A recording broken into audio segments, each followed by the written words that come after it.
All right, now, everybody. Quiet, listen to me. We're going to start a show. Now, some of you people have been with me before. You know it's going to be a tough grind, but we're going to have a show.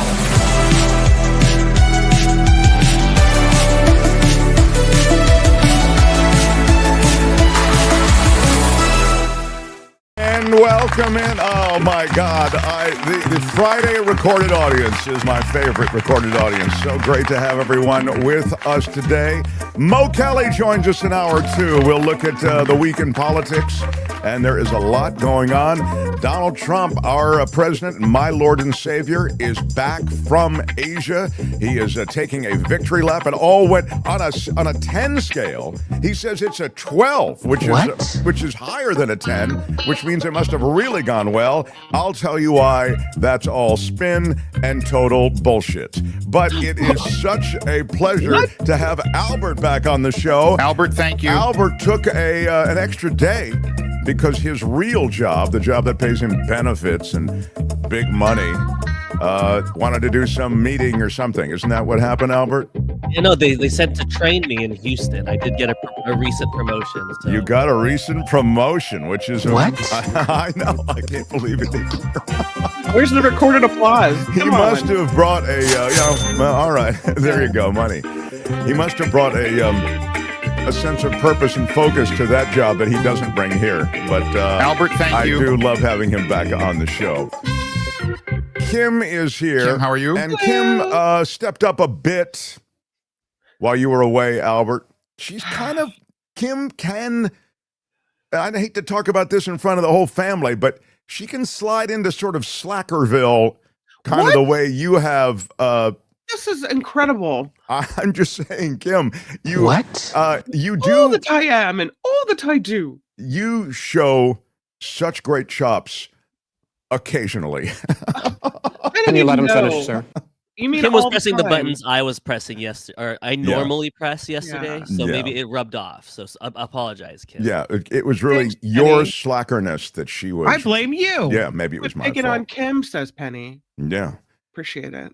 Thanks for sharing the show, everybody. You've been really cool about that. I do have one thing I'd like to share because I got this from Rhonda. I've received a lot of positive letters. Yeah, this is Rhonda, who is a regular in our chat.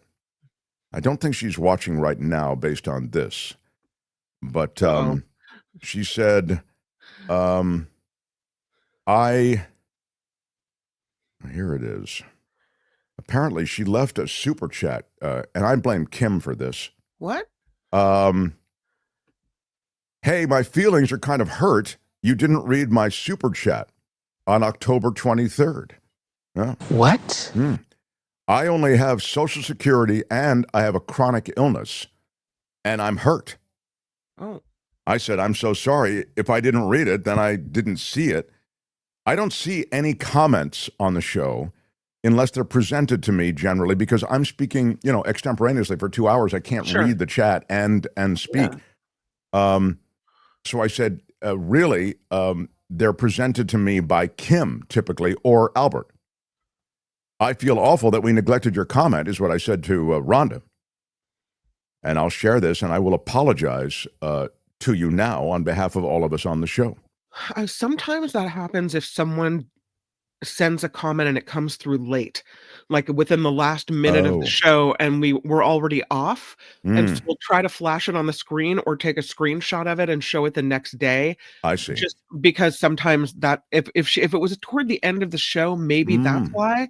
But usually the way it happens in our system here is that all super chats and super stickers and what have you are highlighted and shown to us in a separate category. So it's hard to miss them. Yeah. She said it was the first super chat of the day. So much for that argument. What? Weird. It wasn't. Yeah. Anyway, our apologies to Rhonda. We do try to get to all super chats, as you know. So I'm really sorry if you've left a super chat and we didn't get to it because it was wrong, it was stupid, and I'm trying to be a better person. I'm glad to. Hey, Mark Thompson. Yeah, Thank exactly. you to Rhonda for that, for the super chat and super sticker. Yeah, Appreciate exactly. it. So we didn't mean that. Yeah, we did not mean Correction and apology. Apology, most certainly. Yeah. All right, let's get to what's happening. The Mark Thompson Show. First, you should know this. I'm going to bring Anthony Davis on, who is not only my favorite Britisher, but he's riding, and I think is not only riding the wave at that Midas Touch Network, but he's very much responsible for a lot of their success at Midas Touch Network. I mean, I think they're amazing, the whole crew, but he does a really nice job as well. Anyway, we'll get to him in a moment. I did want to mention that, we're on the verge of military confrontation, and we're on the verge of losing SNAP support for many Americans, 42 million of them who need it. We're in this weird place where the government closure is now going to affect more and more people just in the next day, and it appears that we're not seeing a lot of movement on that. We'll talk to Anthony about that. It's the war footing that we find ourselves in. I just want to spend a beat on it, and then, as I say, we'll get into a little bit of the government being shut down. I definitely want to talk about China because, man, you are hearing mega spin out of this administration on what is essentially nothing. I mean, this is truly, this is so Trumpian that he would go photo op for the 4-day period, get a bunch of gifts, smile, shake hands, and then tell you how great it is.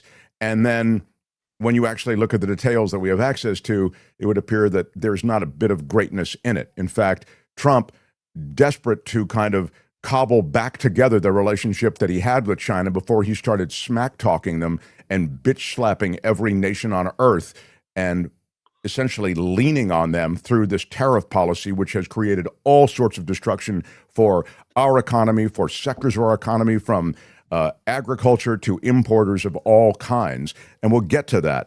But first, to Venezuela. Albert, share the latest news, if you would, as it broke this morning. There is increasing talk that this may be the day we actually go to war with Venezuela. We're back with some breaking news. New reporting this morning that the U.S. is preparing to strike targets inside Venezuela, a major escalation against the Maduro regime. And this is according to the Miami Herald, which has sources with knowledge of the situation telling the paper the Trump administration has decided to attack military installations inside Venezuela, and they could come at any time. That as House members from both sides of the aisle say they were left with more questions than answers after a classified briefing yesterday on the administration strikes on alleged drug boats. There were not very good answers as to, what is the standard, what is occurring. Lawyers were supposed to be in the room. They were not. People were very frustrated in the information that was being provided. Am I leaving satisfied? Absolutely not. They just said that they can't answer these questions because the lawyers aren't here. They canceled having the lawyers here. Are you hearing from the right people? I don't know. I don't think so. Since early September, at least 61 people have been killed in 14 known strikes in the Caribbean and the Pacific. For more on this, let's bring in MSNBC senior national security reporter. I'm gonna go around the national security reporter and the retired general there, and I'll just summarize what they're saying, which is there any sort of after-action strategy? Has this been gamed out beyond just these bombings? What is the future relationship that you're seeking for Venezuela, Colombia? And in essence, this looks like the boat strikes, which is shoot first and ask questions later. There is no real strategy here. It's a flex. I mean, I use that word a lot because I think that's really... it embodies what this administration is all about. They blow these vessels out of the water. Some of them were fishing vessels. Some of them were fishermen. We know that. And then when they meet with Congress people in the way that they have to, for anything like this to continue, it must get congressional approval. They don't even bring the lawyers. You heard it right there. They don't bring the lawyers to the meeting. The lawyers are critical because they can explain the legal underpinnings that justify that action. Lawyers were nowhere in those meetings.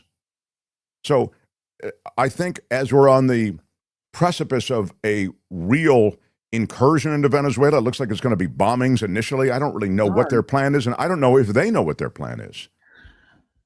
But I think it really bears underscoring that they're not bringing Congress in. This is another typical authoritarian move on the part of an administration that really doesn't want to answer to the courts and doesn't want to answer to the law.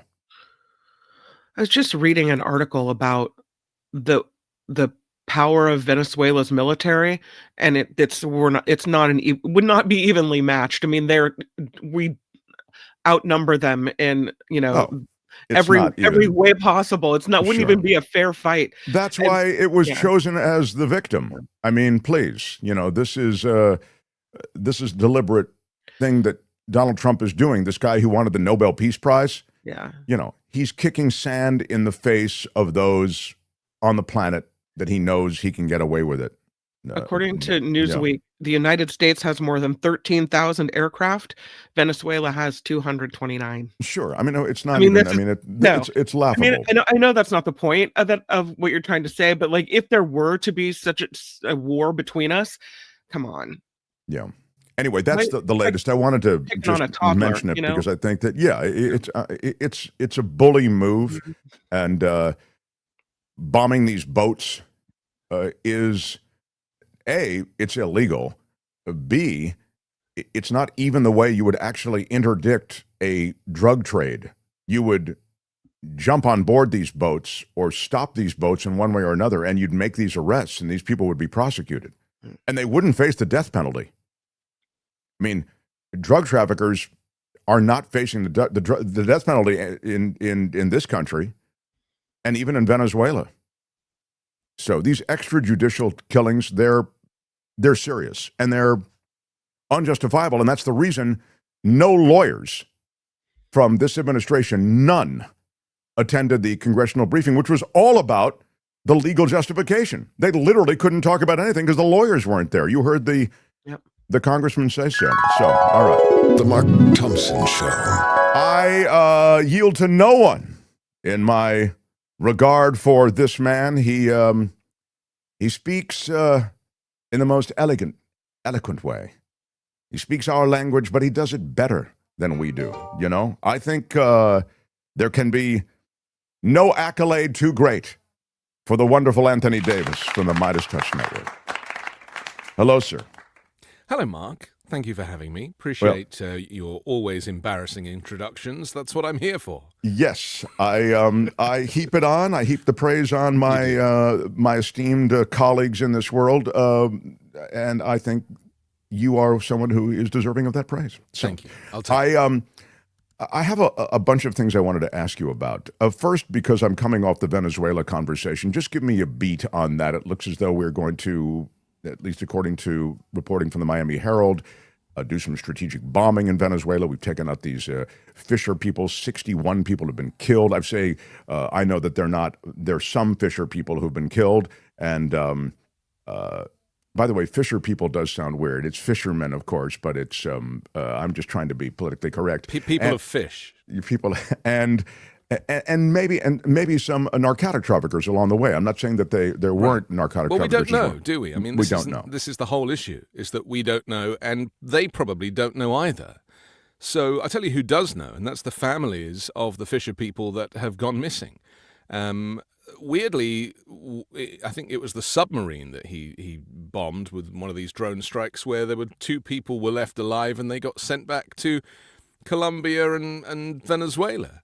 Yeah, they're such dangerous narco traffickers that they got sent back. Why they get to go home and everybody else gets put into Seacot, I don't know. But the issue here is that, these are people of color, invariably. The majority of Venezuelans are a mixed race, some of African descent. There's a whole range of people, but, the majority are non-white. And you really have to understand that at the heart of this is racism, as is, the immigration raids within the U.S. This is just Trump kind of, in my opinion, flexing his ability to eradicate people of color from the planet. And I hate to say it, but I don't think it's going to stop.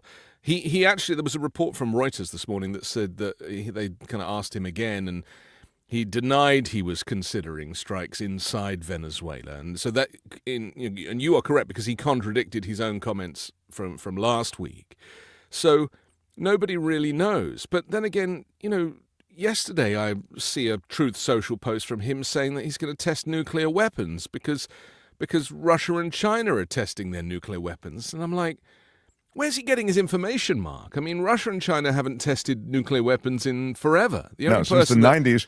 And what they were talking about, because they did talk, Russia and China, about various missile delivery systems that they were testing, but they weren't actually testing the nukes. They were testing these missile delivery systems. So the guy who has the codes can't tell the difference between missile testing. I mean, Kim Jong, who's obviously his boyfriend, he does test nuclear missiles. And so, if you want to kind of aim your ire at anybody, maybe do it at him. But this is all becoming very weird. And the theme throughout is Donald Trump's insanity, dementia, narcissistic personality disorder. We are dealing with somebody who is extremely unwell. And so you and I and other commentators are having to make sense of these outrageous decisions. They're not even decisions. I mean, they're whims. I mean, hunches. He even admitted that himself with how he chooses the number for a tariff. It's just a feeling, he said.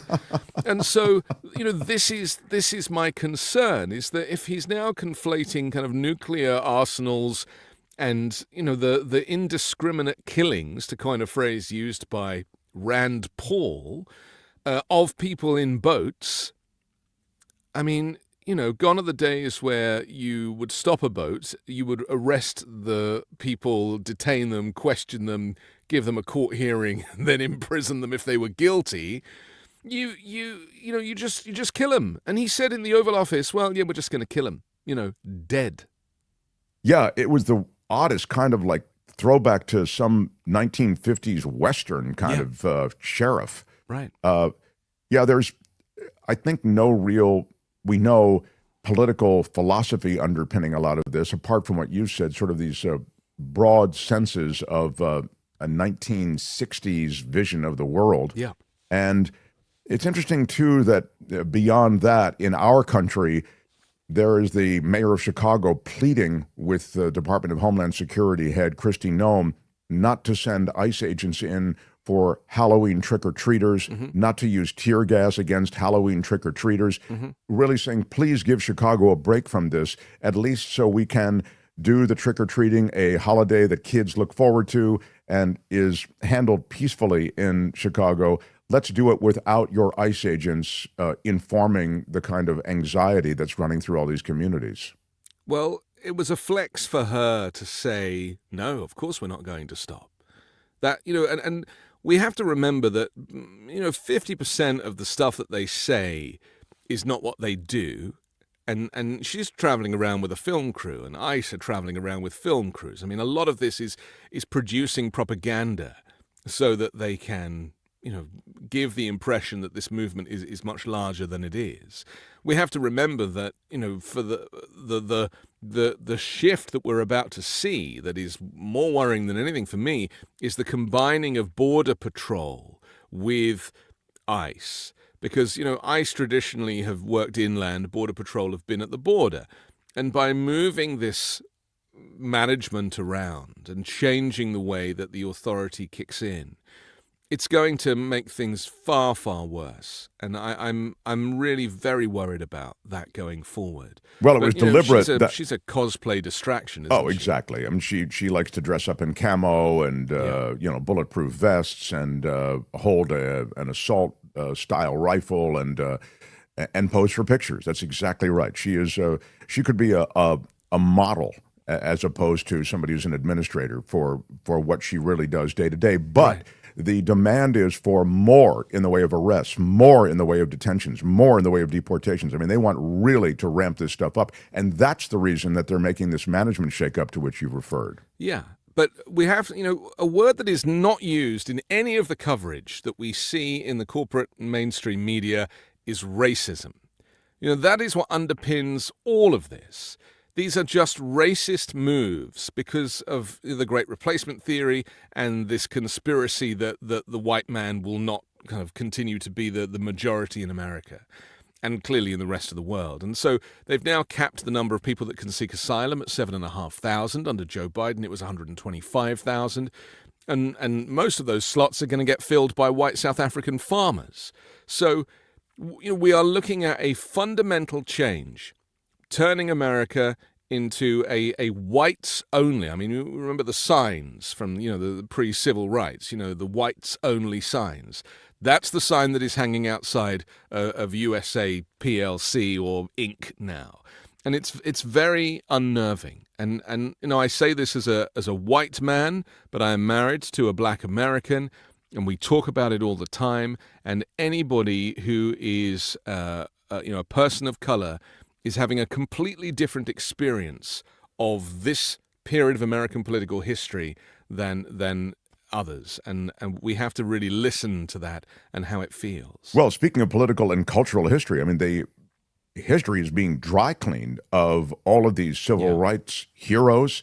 It's being dry cleaned of the sins associated with the abridgment of civil rights historically in this country. I mean, we've got real history that is a problem for this nation and needs to be recognized. But no one who's alive today was, bought slaves. You should feel safe in telling the story. It's not as though in telling the story you are to blame. But I do, white European settlers were to blame for that. And this is part of America's history. And it's a part of the history of the Western world in many different places. And yet the aggressive effort to, again, cleanse any sort of historical record from the Smithsonian museums to statues that are erected or even government websites.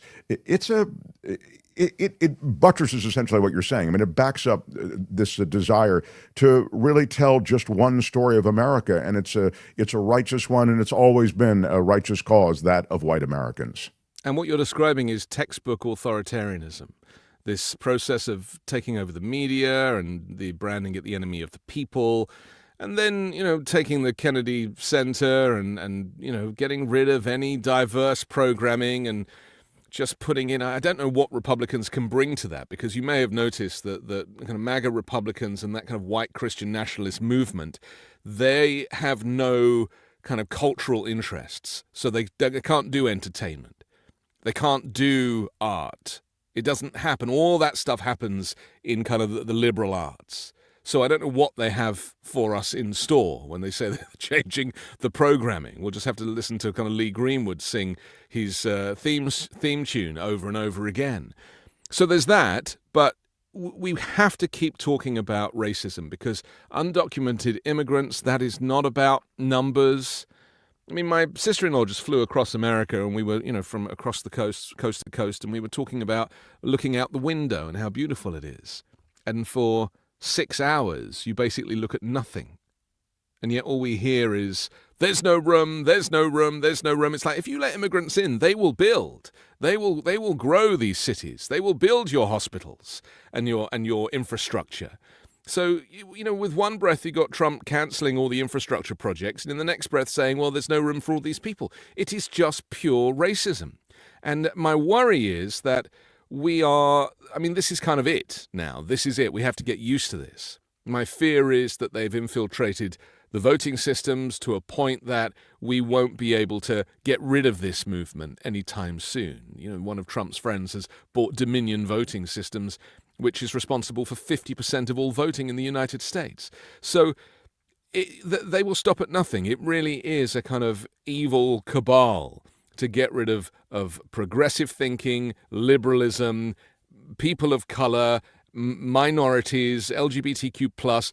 So whilst it might be the undocumented immigrants and anybody else who gets caught up in that now, and, Venezuela to me is a bit of a distraction, they're going to come for the gays and the Jews next. And, it's at what point do people realize that this is a coup from the inside?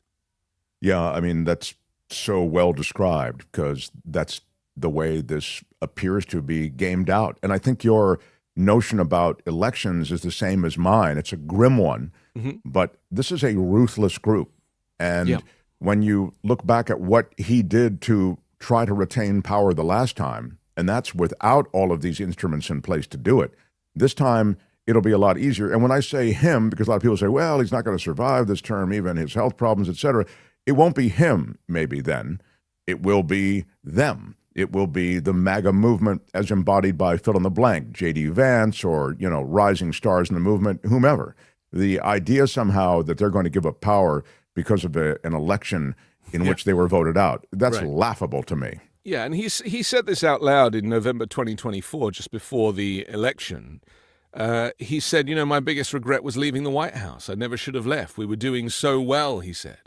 He was talking about 2020, of course. And so we have that. We have, I don't need your votes. We got plenty of votes. You only need to vote once, and then we've got it sorted. I mean, he actually said that out loud. So there is that. And as you say, he has form in insurrectionism. He's done it. He's already done it. It's not like, is he, will he, won't he? Of course he will. This is all he knows. Lifelong criminality. This is all he knows.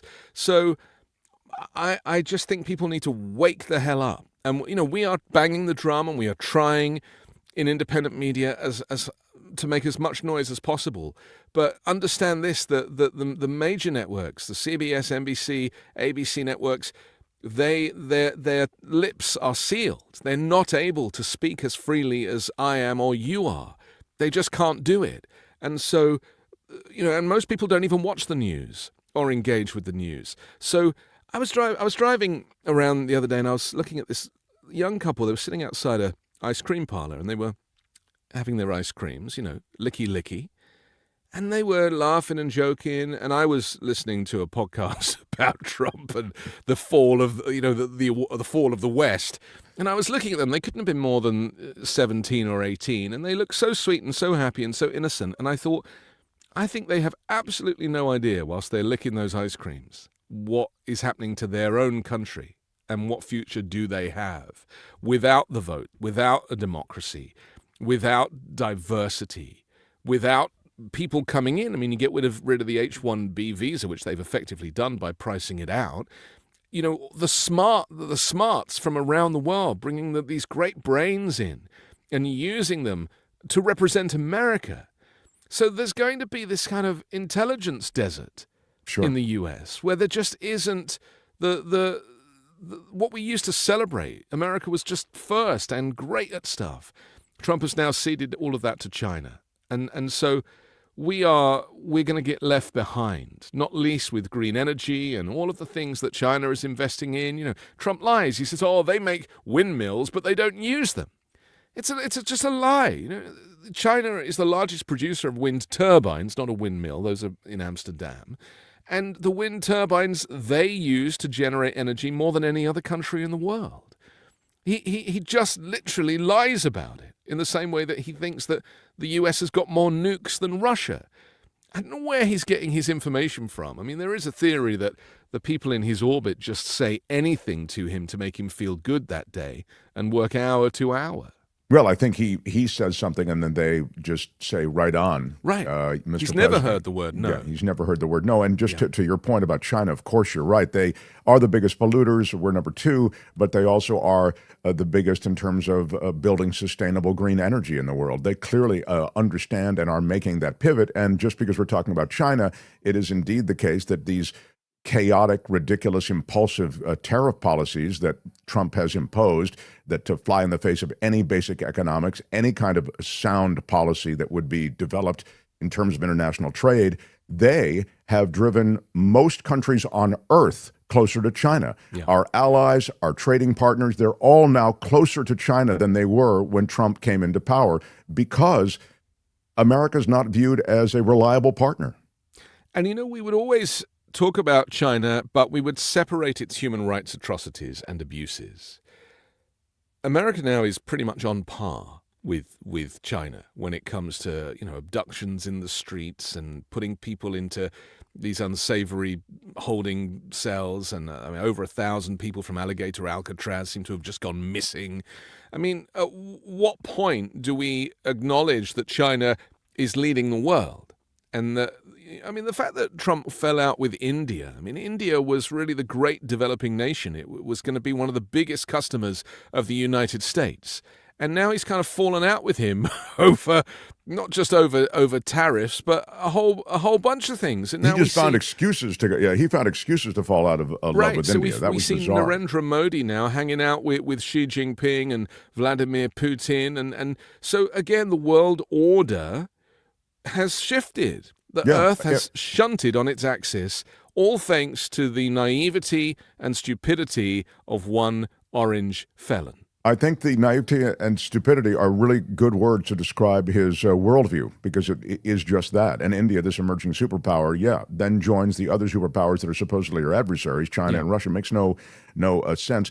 I just because of the China conversation, I want to touch that. Then I want to get to Prince Andrew, and I'll let you go. So appreciate you being here. But the China trip that Trump has just wrapped up, it is being spun as this great victory, when the reality is all he's really done is sort of what he did in the Middle East, Anthony Davis. You know, he declared, I've got peace here. I'm ready, going to head back and get my Nobel Peace Prize, because there was a ceasefire, and there was indeed a ceasefire, and there was humanitarian aid, and there was a hostage exchange. But then, of course, there was no real plan that was going to stick and have teeth for an enduring peace. There was no strategy moving forward, and that's exactly what's happened with the China deal. He goes in, he's essentially turned the clock back to sort of come back to before these tariffs really got imposed in the sort of withering way that he has, and yet he's claiming victory. I mean, it really has just been sort of a ceasefire as opposed to any kind of lasting trade pact.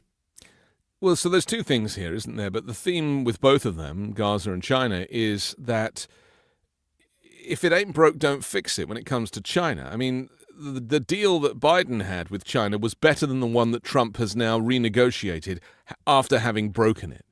And this is Trump's mantra, isn't it? This is his kind of playbook, that he goes in where there isn't a problem, causes one as a flex, to use one of your words, and then claims to have won. All he cares about is the photo op, and the pictures of them shaking hands were very high definition and very good, right? I mean, that's what he wanted. He wanted him. He didn't want to be showing his kind of vaginal neck area. He wants the photo to be done in the right way, and he got his shots.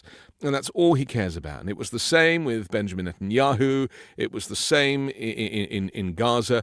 And once the photo is taken, I mean, I guess it's like, you know, having a local celebrity show up at your family fun day in your local town, right? They show up for as little time as possible. They shake the mayor's hand. They have a photo taken for the local newspaper, and then they F off. And they're like, get me out of here. And this is how it is with Donald Trump, isn't it? He cares nothing for the people of Gaza. He cares nothing for China. He doesn't really know anything about it. You know, he still thinks that these nations are a third world. He doesn't seem to realize how advanced they are. And arguably Israel and China are way ahead in so many ways. And so once the photo's taken, then, yeah, he's off. Remember, for Gaza, he had a 20-point plan, apparently, but we never knew what it was. We just knew that point one had been achieved. And for those of us who think critically, we were like, yeah, well, that's it then, isn't it? Point one, done, gone, over. And now, of course, the ceasefire has effectively collapsed. So it wasn't a peace agreement. It couldn't have been, because the Palestinians weren't involved in the negotiations, for goodness sake. It was a temporary ceasefire for a photo op. I thought that's true, but I thought the one thing about the Middle Eastern ceasefire that he achieved, or his people achieved, was that he got a lot of buy-in, it seemed, from some Arab states who weren't really into buying in prior to that. Qatar, UAE. Now, the reason for that was because it was a transactional thing with Trump. They're just in business with Trump. Yeah. But however he got them there, that's why I thought the whole thing was pretty gangster. You know, but Qatar fund Hamas. Right. So if Qatar is the largest funder of Hamas, who is supposedly the enemy in this conflict. Yeah. Oh, we just lost Anthony Davis. To Air Force One and take photographs with him. Sure. And be like, look at my best buddy, because this guy is a funder of terrorism.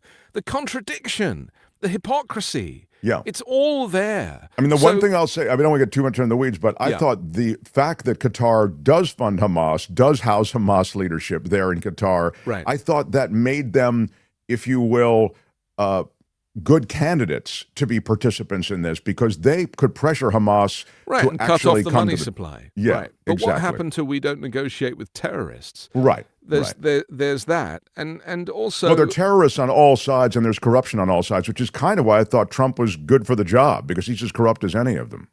I briefly had that view too. I was like, oh, well, they're all criminals. I mean, Netanyahu, you see there in the photo, I mean, he's also trying to stay in power because he'd be facing corruption charges and would end up in prison, the same as Donald Trump. That's why they formed a friendship, because they're cut from the same cloth. But all we really need to focus on is the people who are most affected by this. And it's the people of Gaza, and it's the Palestinians, and it's obviously the Israelis too. And the death count now, the body count is just, it keeps ticking up despite the ceasefire. And I just worry that Trump just loves to kind of play politics with a region that arguably is never going to find lasting peace. I think that is so true. And I think he's playing politics with these things he knows nothing about. That's why this China trip was so interesting from the standpoint of he thinks he can handshake with Xi, get a good photo, as you've said, and claim a victory, and then somehow the details will all get worked out and we'll get back to magnetic north.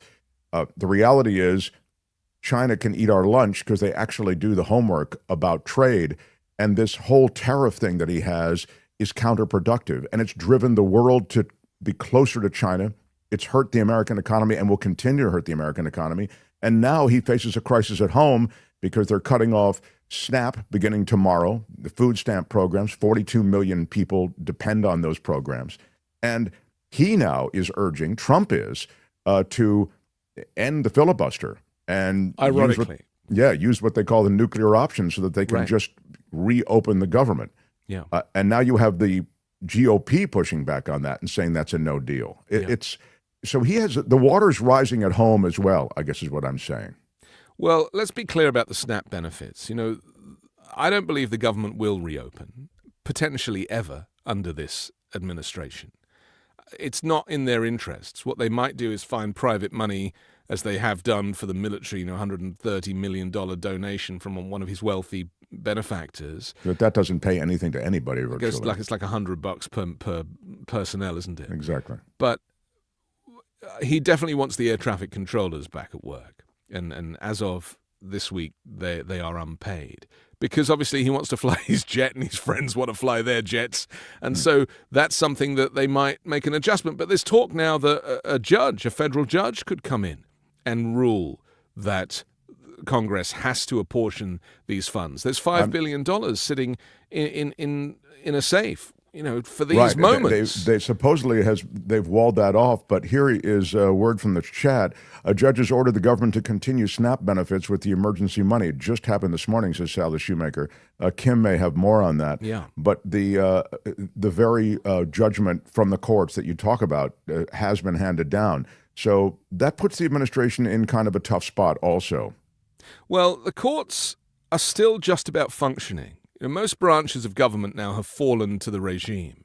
The courts are just about functioning if you get the right judge, which again is just ridiculous, but that's how it is here.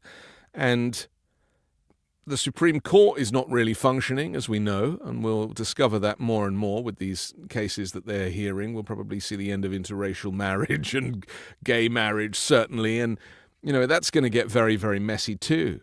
But the plan is to starve the poor and to remove the people of color. And, I hate saying it out loud because it's almost too explicit, but the reason they don't want to pay SNAP benefits is because they don't want poor people to live. They don't need them. The base, that whole kind of base that he used to play to at rallies, that game is over now. He used those people to get elected, and now he's in and he's never leaving. He doesn't need them anymore. So take away food for the poor. He doesn't understand that people need food banks. He doesn't know what a food bank is. I think that's the point. I think he doesn't. He knows what a bank is. Yeah. He doesn't know what the two are together.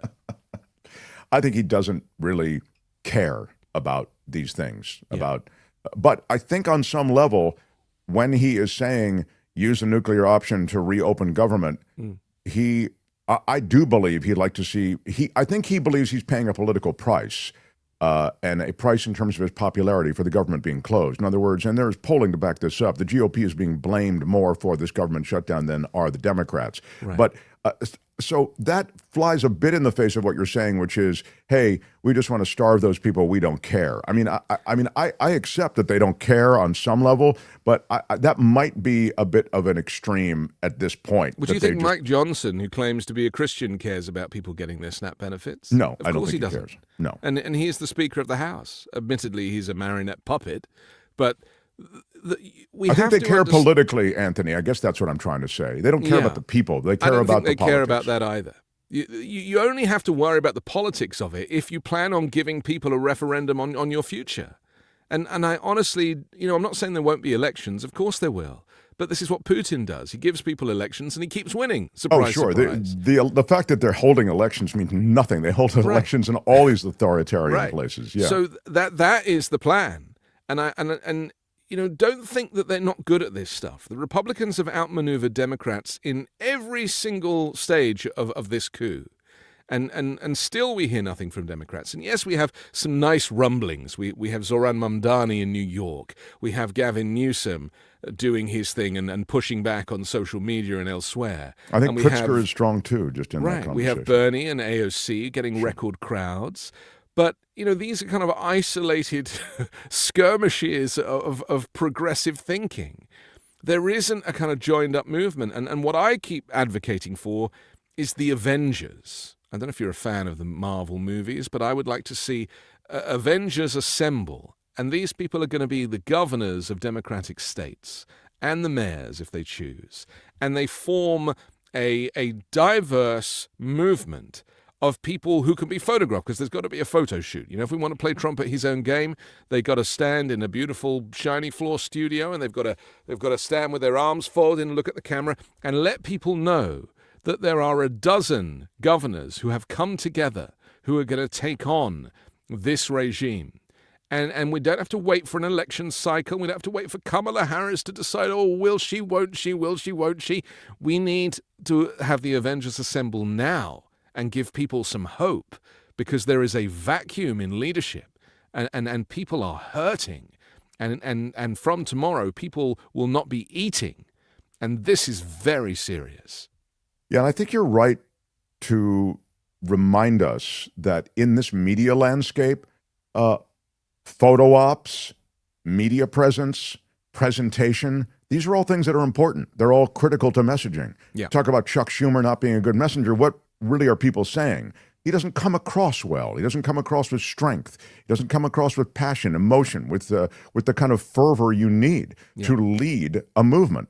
And I think however you get there, Avengers or other, we need that to be the righteous message, somehow transmitted by that group of people, perhaps in your. Well, look how Trump co-opted the GOP without a primary and without anything really. He just co-opted them. That's right. But he also cannibalized them too. So the GOP now is Trump, and Trump is the GOP, and that's why he doesn't go to Congress to get ratification for any of these decisions, whether it's going to war or tariffs or anything. So we almost need to see something like that on the Democratic side, where there is this kind of default leadership rises. And I personally don't think it should be one person. I think it should be a dozen people. And I want all the good ones, from Pete Buttigieg and Josh Shapiro and J.B. Pritzker. And they don't have to wear superhero costumes, but they can just roll their sleeves up and make the point that they are listening and they are doing, because people are crying out for leadership in this moment. 2 quick points. First, the Rhode Island federal judge today did order the U.S. Department of Agriculture to distribute money owed to recipients of the Supplemental Nutrition Assistance Program as soon as possible. That's a quote. And that's just one day before, of course, the SNAP benefits run out. That's tomorrow.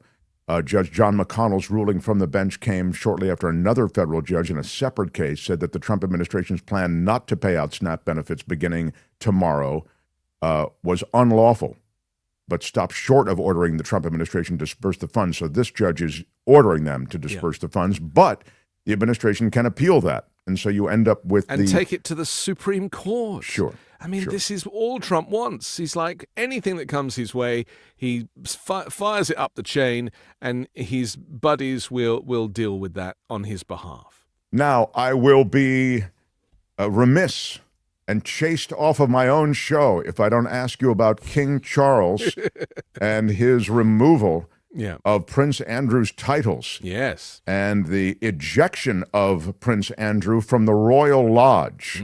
Please explain. Well, as we know, Prince Andrew claimed in his infamous awkward interview with the BBC that he'd cut ties with Jeffrey Epstein in 2010, and then we now discover this email in 2011 that basically says, and I'd like to read it to you word for word because it's very, very interesting. He said, it would seem we are in this together and we'll have to rise above it. Otherwise, keep in close touch and we'll play some more soon. Right, so that's the email from Prince Andrew to Jeffrey Epstein. Now, I don't know if anyone's picked up on this, but in the swinging community, I'm not sure if it's something you're familiar with, my friend, but in the swinging community, the term playing is a commonly used euphemism for sexual activity. I see. Involving more than one partner outside a person's primary relationship. And so you don't write, and we'll play some more soon, unless you're talking about an orgy or similar. You just don't. You don't use that language. Adults don't say, do you want to come out to play? That's what you say in the 1950s if you're a child in the north of England. So I really think that we need to recognize that, you know, Prince Andrew has basically, it's the closest thing I've read to an admission of guilt. And so he's been stripped of all of these titles, and there are a lot of them. And this will mean a lot to him. So he's lost Prince. He's also lost the Earl of Inverness and the Duke of York and Baron Killalea, and he's lost the Order of the Garter and the Knight Grand Cross of the Victorian Order, all of this stuff, which many of us British people have after our surname and a comma. He's lost all that, and he can't even be called Prince, which I think is interesting. He'll be the Duke formerly known as Prince. Oh my God, that's just wonderful. I mean, it's sort of laughable, but it's very, very big deal. Is there any is it just that he'll be a pariah? He's obviously a royal pariah, but that, you know, he has these 10-foot pole marks all over him, or is there money attached to this, or there properties attached to these various titles, or is it just stuff that's on a business card and a title? Well, he was living on the Windsor estate in a beautiful house with 30 rooms, right? So I mean, he was doing okay. Yes, he's losing that, but he is moving to Norfolk, to the Sandringham estate, where he will live on one of 4 or 5 properties paid for by King Charles still. So this is not like you or I being evicted and having our clothes thrown out in black bags onto the street. This is him downsizing and living a quiet life. But it will still be paid for by King Charles and the royal family. So, you know, they can't... They need to distance themselves from him for the future of the monarchy. That is very, very important. I personally think, and in fact some ministers in the UK have said, that because he's now not a prince, he is fair game now for giving evidence. And that he really needs to do his due diligence, because it's what's come out in Virginia Giuffre's book that really closed the deal on this, in her posthumous book that came out last week. And he knows everything. So, I mean, it might just to put a kind of a specific on that. Yes. That he was involved in trying to suppress information from her, and actually was involved in seeking those to intimidate her and to shut her up. Isn't that what's alleged in the book? We don't know that officially, but it's alleged that he wanted dirt discovered on her. So he had information on her, like her social security number and her private address and various things that he shared with one of his staff to kind of dig dirt.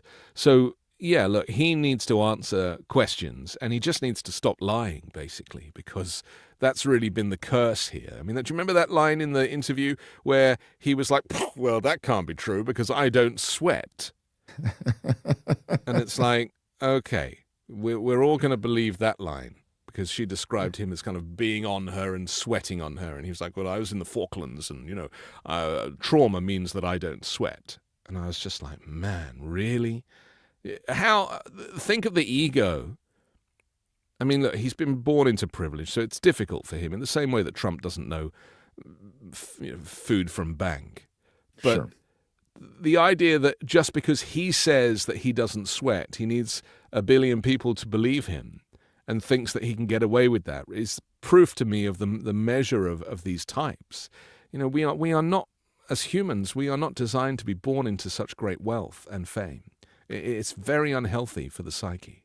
Again, in her book, she wrote that she had sex with the prince on 3 occasions, including an orgy involving 8 other young girls who appeared to be under the age of 18, didn't really speak English, she said.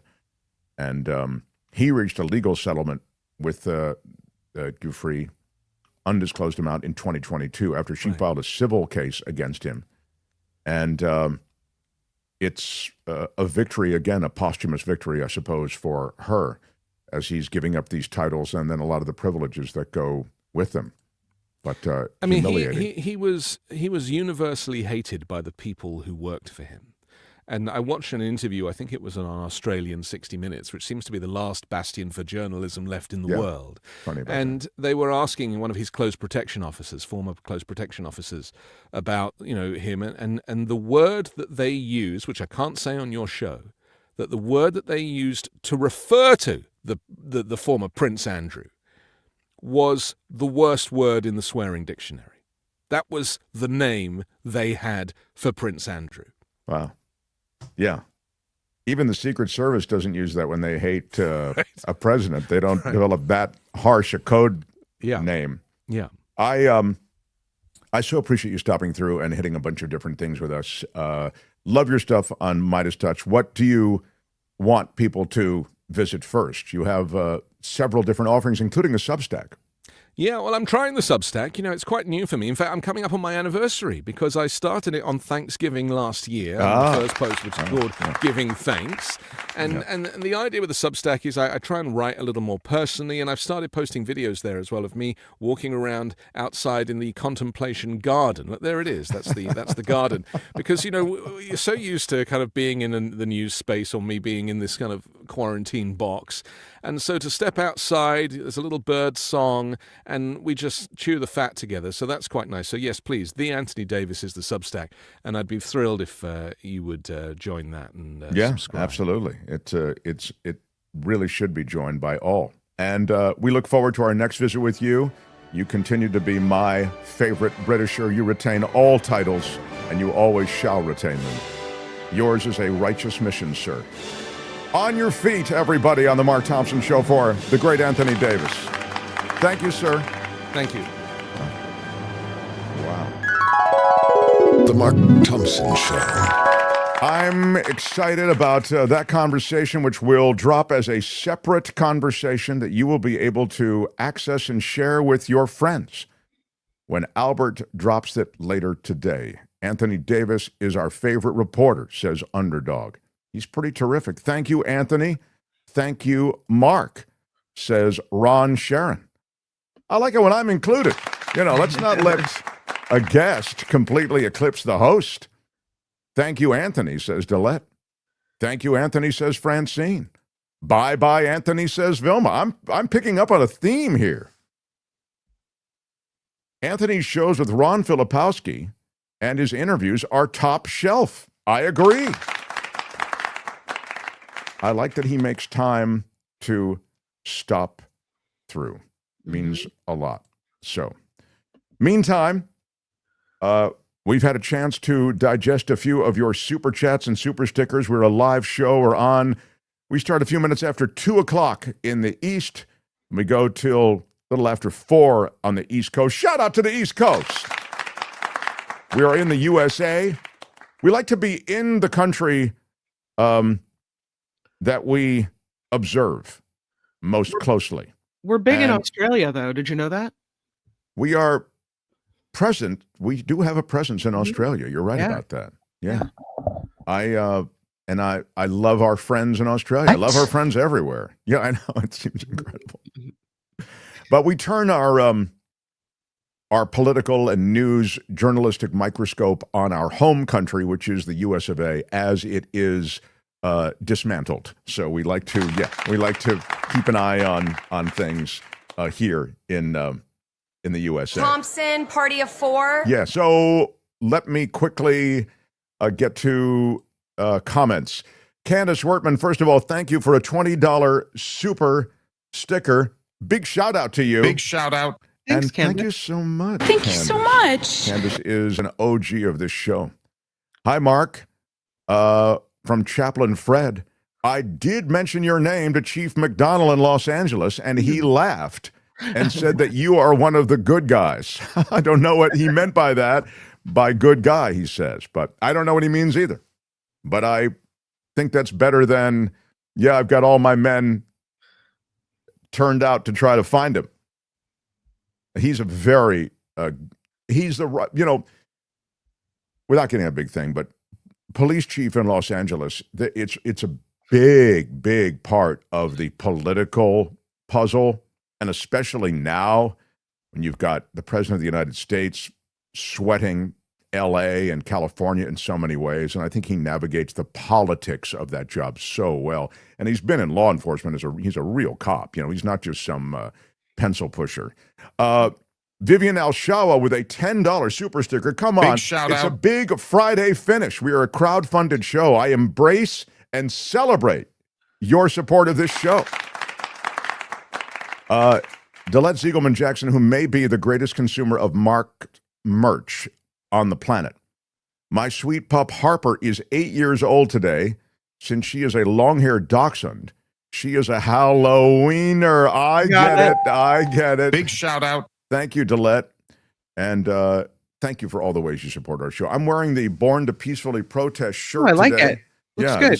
This is a good one. And I even am drinking from the Born to Peacefully Protest mug that you see there. You can get all these things at getmarkmerch.com. Oh, you know what we should show? We got an email from Vietnam.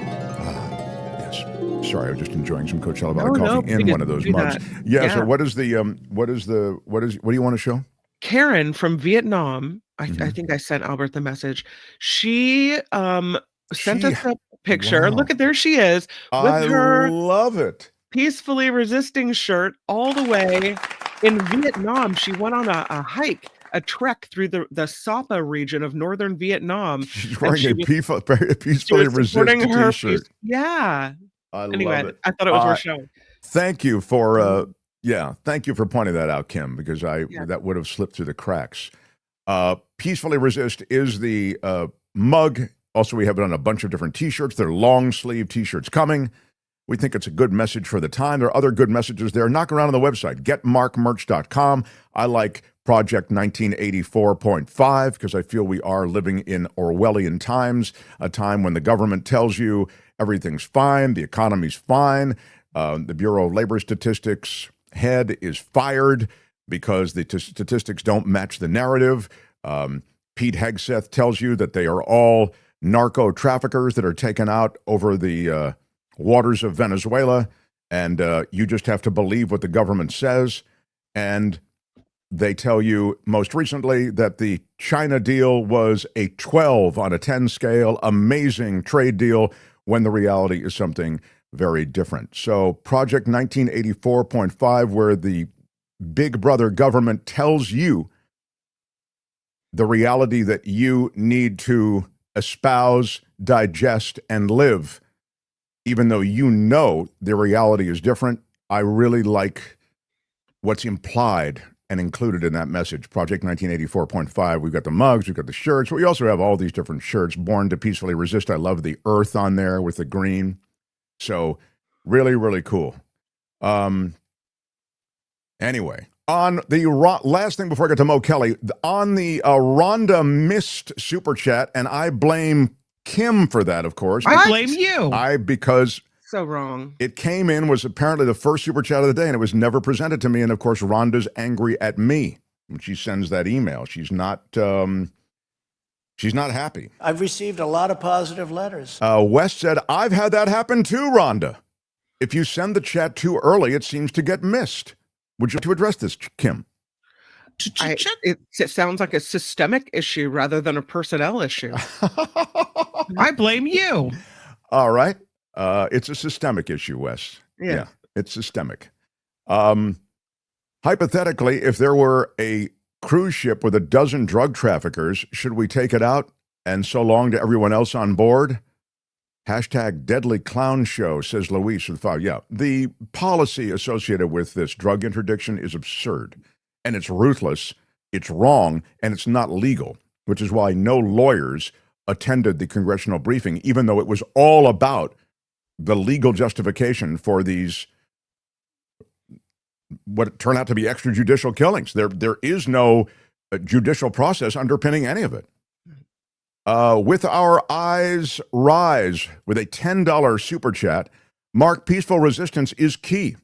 Search Mount Kenya, Mount Zion, and the hidden Ark of the Covenant, and join us daily for 9 seconds facing Mount Kenya for individual and global peace. Wow. Mount Kenya is Mount Zion. 9 seconds? Who's got 9 goddamn seconds these days? What? I mean, can you get it down to 5 seconds? I'm an American. I need it now. 9 seconds. Get it down to 3 seconds, 5 seconds. No, that's a very nice thing, and congratulations on that. The White House is simply a building housed with bumbling lunatics, says C.C. Ryder, and they are injecting the world with daily theater and propaganda. They are just producers pumping out content. I mean, on some level, well, clearly everything you just said is true, but on some level that is true. They are pumping out content to distract from the Epstein files, content to distract from economic plights. There's all kinds of stuff going on there, but there's also destructive, wildly destructive, brutal, ruthless policy that's being employed, and it's being turned loose on American cities. I mean, look at what's happening with ICE, and now ICE isn't aggressive enough, and they've shaken it up, and now it's a Border Patrol that is accompanying ICE and actually going to replace ICE in many administrative positions. They're going to become more brutal, more aggressive, more arrests, more detentions. The numbers, they want to get them way up. So for all the performative things that are going on, and there are many, it's more than just theater. There's a real brutality here. C.C. Ryder, the United States has become a country of assassins. Sadly, it is true on some level. A $25 super chat from Nick Davila. Wow, Nick. Hi, Nick. I'm just happy Kim is awake for this show. What? Yes, thank you. Did you want to speak to that? No. Kim, how are you? All right. Smash the like button for us as we move on. That's Mark Thompson. Thompson Show. He is, I would say, one of the things, occasionally life treats you well. And one of life's gifts is that Mo Kelly is able to participate in this show in some modest way. I love as much of Mo Kelly as I can get. He is brilliant. He gives you great, clean takes on what's going on, and he's not afraid of taking courageous positions in the face of what can often be some pretty strong political headwinds. How about it? Warm welcome from Mo Kelly. Good to see you. Good afternoon, Kim. Good to talk to you as well. Yeah. Kim gets a shout out from Mo Kelly. Mo, where to start? I'm going to begin with what is happening in Washington and the stalemate around keeping the government open. Now, there was just a judicial ruling from an appeals court judge saying the SNAP emergency fund has to be tapped to keep SNAP going. That literally just happened within the hour. Yep. That decision, I presume, is going to be appealed. I mean, it seems that this government really doesn't want to tap those funds. Is there a perverted rationale behind that? I believe, and this has been said by others, so I can't claim it to be mine, but I believe that the cruelty is the point. Part of the reason why MAGA is so popular amongst many in America, I can't even say just MAGA, there are people who are very quietly MAGA. Part of the appeal is that it is punishing and punitive to people who they think they are getting over, be it people of color, be it undocumented immigrants. If they feel that they are sticking it to those groups of people, then it is preferential. And so it's not bad politics, if you will, for MAGA, the president, Republicans, to espouse these policies, to not get in the way of them hurting other people. And this is part and parcel of the whole immigration debate. So I understand, even though it's going to be held up in the courts, even though there's going to be different appeals, all this is good from the standpoint of the optics for those who support MAGA. And there's a significant enough group of people who are giving the thumbs up to this kind of thing. As you say, the base, it's significant enough in number for it to be a political win for them. It is a political win, if only because they pride themselves on all of these things which hurt other groups. Now, you can make the argument easily that, hey, you know, most of the people who are on SNAP are probably from red states, which is true, but that the reality and also the perception never seem to actually meet in a lot of these policy positions by MAGA. It amazes me how those who are Republicans oftentimes vote against their own interests, and they're voting to hurt themselves. And if you believe the Republican Party, it's only black people who are on assistance, federal assistance, that it's only brown people who are illegal immigrants. But as long as the visuals are that brown people are the ones who are being harassed, the ones who are being rounded up, the ones that are being mistreated, then any immigration policy will be acceptable to those who support MAGA. And if you believe, going back to Ronald Reagan and the whole welfare queen idea, if you believe that most black people, or the predominant number of people who are on SNAP, are black people who are freeloaders, who are lazy, and who are not deserving of federal assistance, if you happen to believe that, then it's okay if SNAP is cut off. Wow. There is pushback now from some members of the GOP coalition that you wouldn't necessarily think would break with that coalition.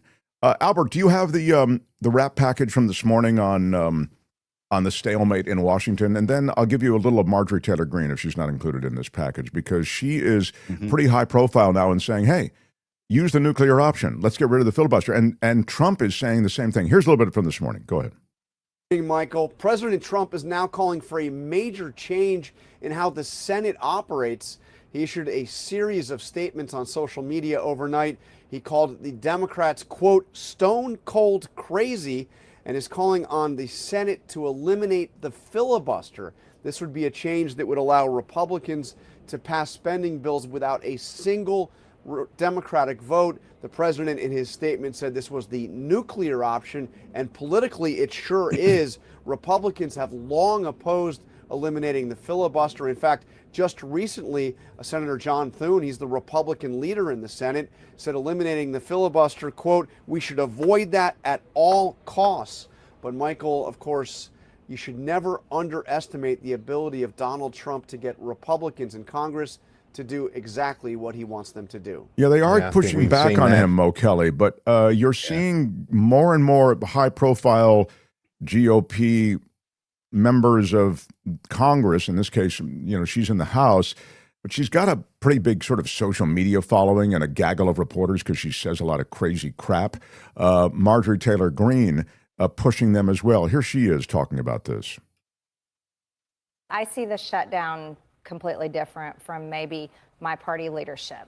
And I'm not putting the blame on the president. I'm actually putting the blame on the speaker and Leader Thune in the Senate. We control the House. We control the Senate. We have the White House. I've been vocal saying, you know, you can use the nuclear option in the Senate. This doesn't have to be a shutdown. I absolutely support the president. I campaigned for him for years. But I'm also an action person, and I want my party to solve problems. And you say if he's not getting good advice, though. You told Monty Raju. What specifically? Well, I don't think it's good advice that a government shutdown is going to help Republicans in the midterms. I don't agree with that. I also don't think it's good advice that Republicans ignoring the health insurance crisis is going to be good for midterms. I actually think that would be very bad for midterms. I see the... Yeah, so, you know, she mentions the price of health care in this country and insurance. Of course, that is something that she has remarked on prior. Like, she's in her family feeling the pinch from the costs associated with healthcare. Speak to the stalemate and the use of the nuclear option and kind of how you game this out. Sure. First, Marjorie Taylor Greene was doing her best impression of Jack Kemp, posing as a moderate Republican for Halloween. I say that to say that's not who she is. It's a costume, and she will take off that costume at a later date. But that said, I can appreciate the appearing honesty, the seeming honesty of what she's saying, and I'd agree with what she's saying. Now, as far as the nuclear option is concerned with the Senate, it says that you'll be able to pass things in the Senate by a simple majority. I don't want to get into all culture and all that. I don't want to get too deep in the weeds, but very simply, back in 2013, Harry Reid used the nuclear option so they could, for Senate confirmations. And then in 2018, they used the nuclear option for Supreme Court justice nominees. And that's how we got Neil Gorsuch. So there have been times in history where the nuclear option has been used, but it has not been used for budgetary items such as this. If they used a nuclear option here, now there's really no going back.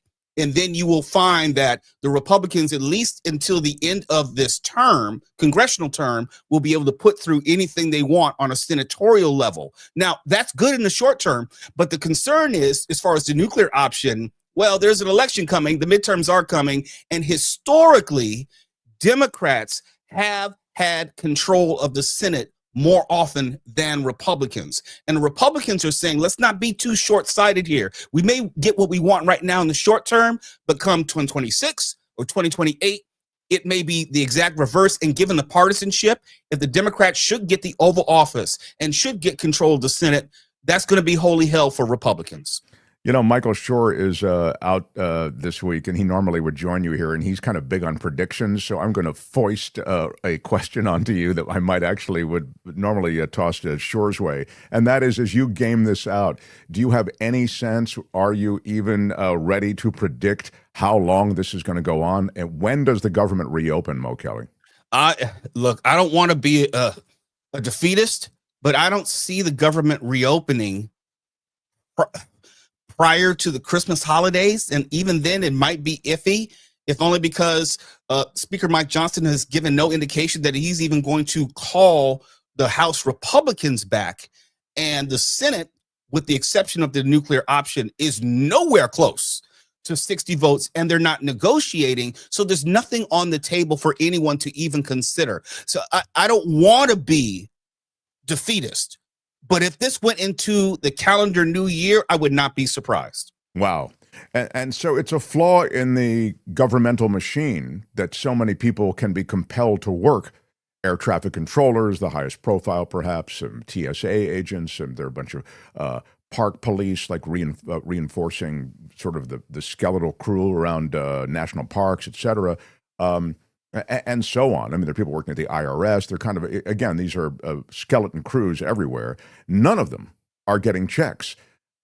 This, as I say, seems to be a governmental flaw, given the fact that we revisit these closures all too frequently.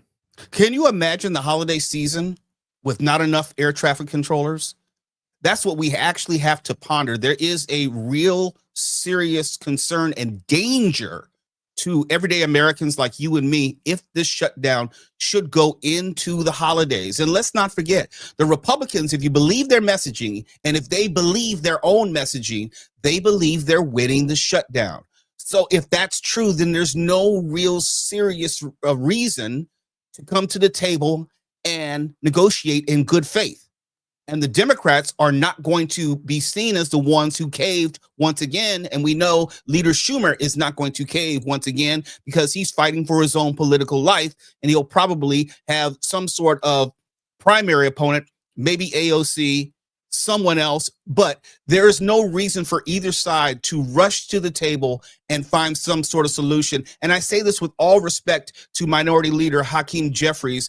I believe he's messaging outside the reality. And what I mean by that is he's giving you the message that the Democrats want to negotiate, but he's saying that knowing good and well that the Republicans aren't really going to come to the table and then call the Democrats bluff. Yeah, there's a lot of that in Washington. There, you found it on the Senate side around tariffs, where you kind of had the vote on the Brazilian tariffs, when the reality is, the House isn't there. You can vote any way you want. I mean, it's totally performative. Show me a little Mike Johnson, will you, Albert? I wanted to share that with Mo Kelly. He's holding the line, and he seems as dug in as you describe him. Go ahead, Albert. The president's been very busy. He was in, Asia doing all these trade agreements. I've been a little busy, as you know. We haven't spoken since he returned. I sent him a text earlier this morning. I saw that as well. What you're seeing is an expression of the president's anger at the situation. He is as angry as I am and the American people are about this madness. And he just desperately wants the government to be reopened so that all these resources can flow to the people who need it so much. Look, I'll just say this in general. As I've said many times about the filibuster, it's not my call. I don't have a say in this. It's a Senate chamber issue. We don't have that in the House, as you know. But the filibuster has traditionally been viewed as a very important safeguard. If the shoe is on the other foot, I don't think our team would like it. The Democrats, look, they've said what they would do. They would pack the Supreme Court. They would make Puerto Rico and D.C. states. They would ban firearms. They would do all sorts of things that would be very harmful for the country. And the safeguard in the Senate has always been the filibuster. But again, not my issue, not something I get to even weigh in on. My opinion on this is not relevant. It's the senators. But I think that it just is another expression of the frustration, of the pressure that is being felt, the anger by the president and by me and all of us that we're in this situation at all. Do your basic job. I'm going to say this again. We have put zero. Okay. This is more about now. It's just about it's Schumer's shutdown, et cetera. And Sal the Shoemaker reminds us that Trump said this. I think it would be if there was a shutdown, I think it would be a tremendously negative mark on the president of the United States. He's the one that has to get the people together. He said that on the Today Show in 2011. So we are where we are, and I think you summarized it so well. There's not a political incentive for either side to kind of back down, but the price that Americans are paying is a real one, no? It is, and both sides are pushing their chips into the table, banking on the blame to somehow absolve them of the responsibility after the fact. Me personally, me politically, I completely disagree with that, and I don't think that there's any winner in a shutdown. Now, there are degrees of damage.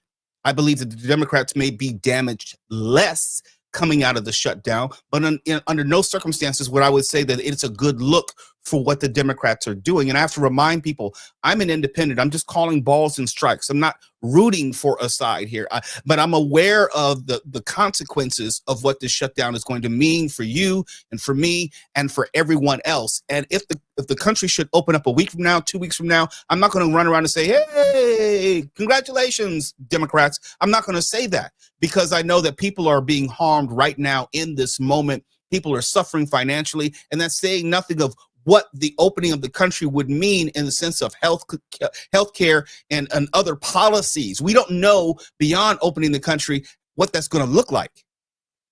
It's interesting, too, I think, just to note, and I'll just state it bluntly, I believe in government. I believe government can do a lot of good things for a lot of people. It doesn't mean that all government is good. It also doesn't mean that I embrace like some of the bureaucratic nonsense that goes on. I mean, you can see some of the stuff of government now that's just awful. But the idea that government can lift people up who need a lift, I passionately believe that that is one of the great aspects of America, is that we do provide for people. I mean, with all the flaws, the government, if working well, can do some good things. I mean, I look at Jamaica today and I see the horrible loss of life there from this terrible hurricane, and I think, wow, it would be great if USAID still existed. It would be great if these people who are trained in this country to handle natural disasters like this could help those people, because those people are real people, and America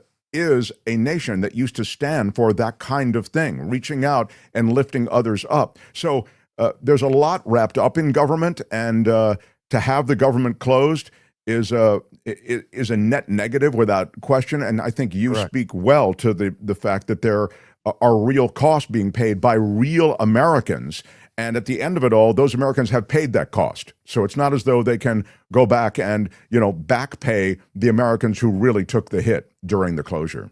There was a comment I saw, Rhonda Abrams, who said that, hey, the Montgomery bus boycott, I'm paraphrasing, took over a year. The Democrats should hang in there.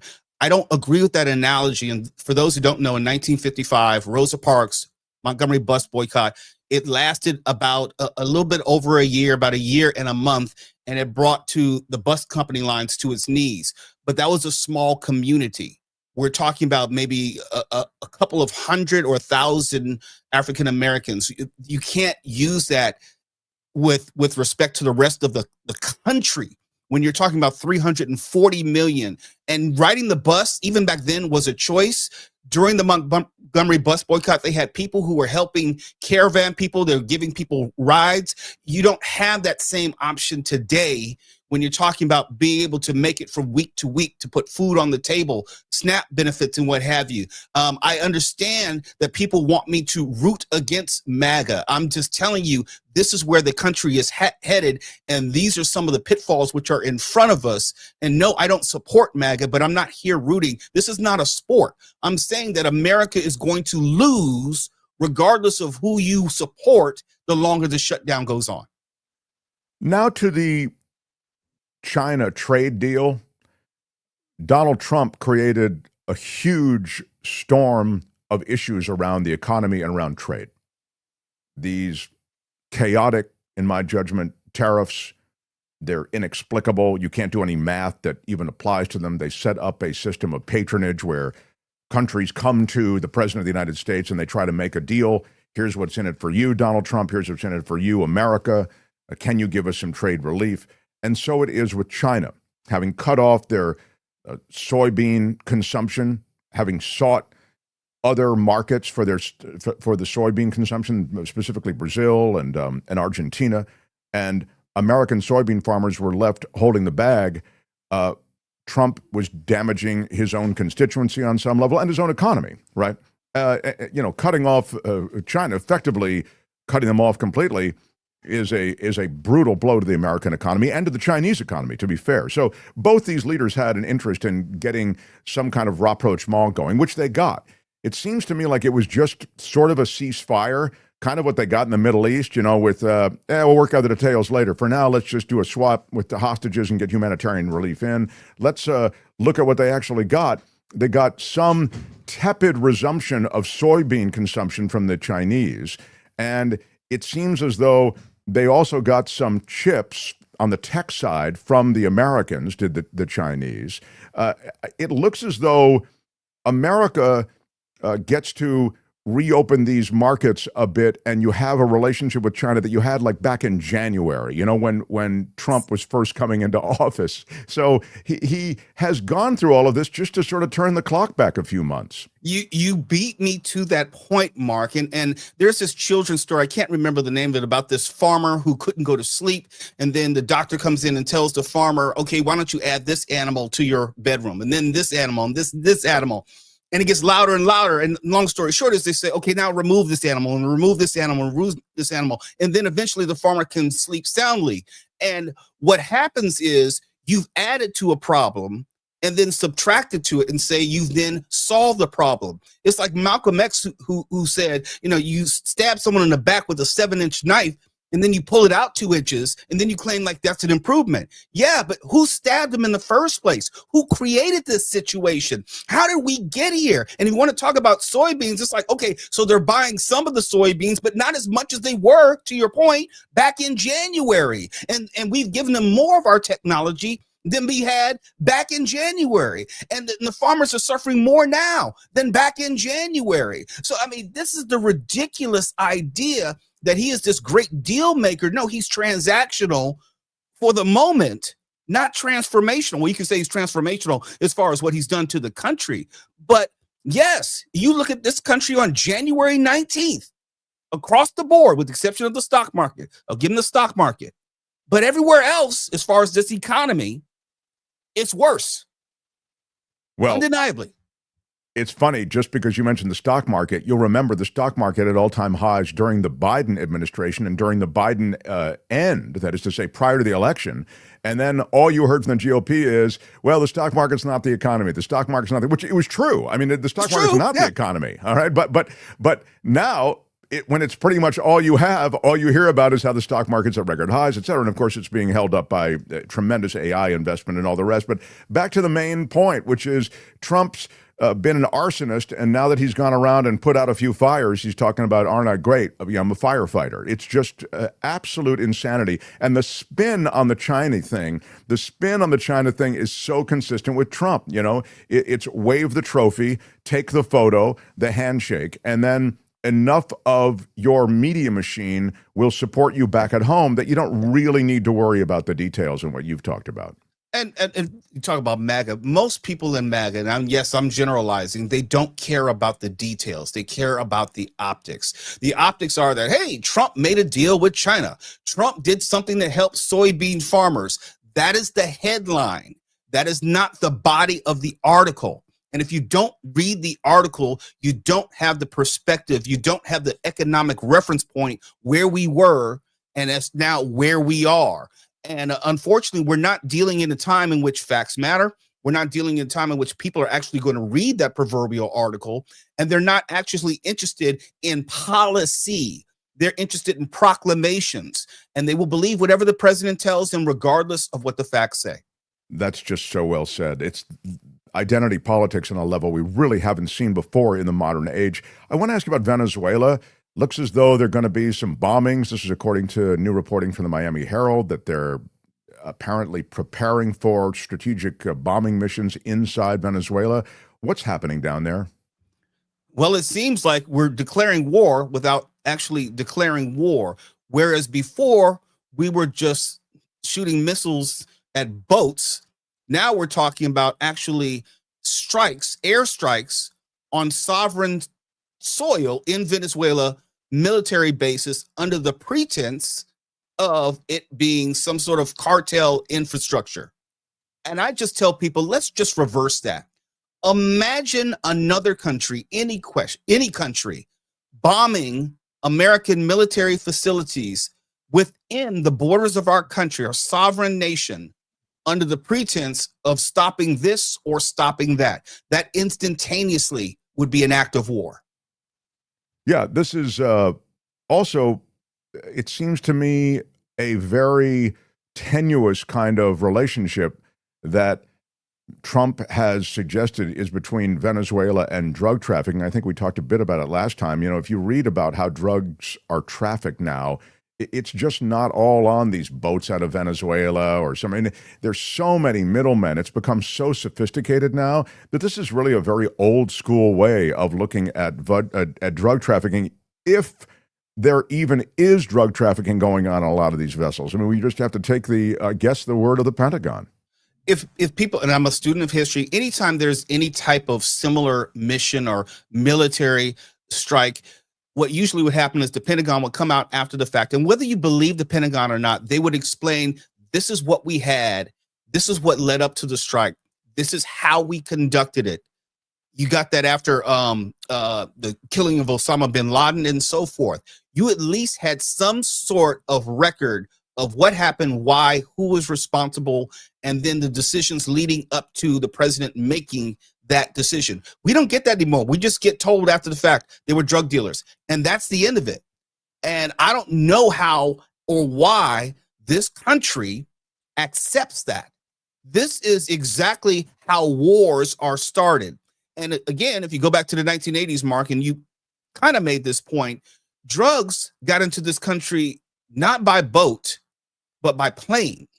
And any number of I'll say, combination of transportation sources. It's not on a boat coming into the state of Florida. And put it this way, let's say the first boat was actually drug traffickers. The next boat would not be, because we're talking about hundreds of millions of dollars in theory. You don't keep putting your drugs out there. Yeah, you're saying it would have a chilling effect on other boat missions. Yes. Right. Yeah. Guys, you didn't get the memo? They're bombing boats. Right. So, yeah, you end up with, and we know that there are fishermen that were being taken out because some of their widows have come forward and stated as much. So, and we've returned a couple of people who survived these boat attacks to their countries of origin. Why would we do that if they're these narco terrorists? Last thing in my last minute or two with you is, as we're speaking now, it is Halloween. Halloween night is coming.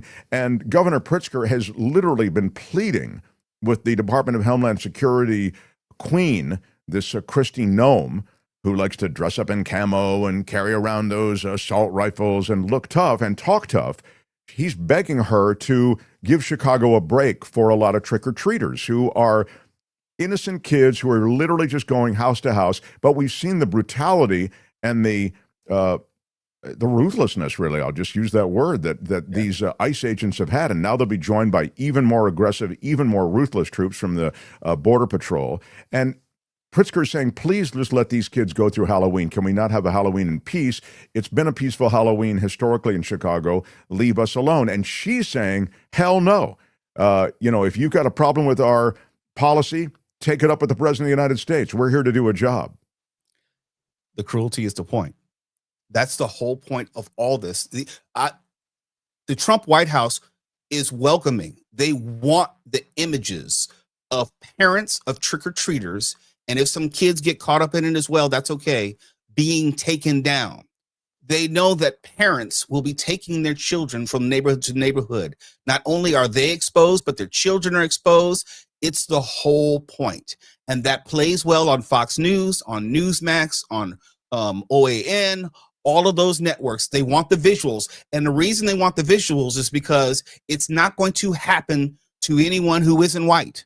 I'm saying it's not going to happen to anyone who is white. It's just not going to happen. It's okay if it happens to me, if it happens to someone who happens to be brown. It's not going to be someone who overstayed their visa who happens to be from Europe. That's why. And that message plays well. Yeah, it's and it's only the beginning. I remind everybody that it starts in that way, and then it extends to dissidents and bigger circles that get swept up until, we know how it ends. Mo, next week, is it beginning Wednesday? You're going to be hosting this show. Yeah, I'm Wednesday. Yeah. Can't wait. Really excited. Looking forward to you interacting with the audience as much as you want to. Kim will, of course, make everything work. Albert will be here Thursday and Friday next week. Tony's here Monday, Tuesday, Wednesday. But it's dreamy, man. I mean, for me, it's really a treat to have you doing it. So thank you, and thank you for being part of things on Fridays. Love talking to you. I'm going to try to fill your shoes, but I probably won't. But thank you for offering. That's sweet of you to say. Mo Kelly, everybody. Thanks, Mo. The Mark Thompson Show. Yeah, I need, Kim, I need you to step it up a little bit for Mo Kelly next week. I can't have you. Trust me. I mean, my work level is going to kick into high gear. Yeah.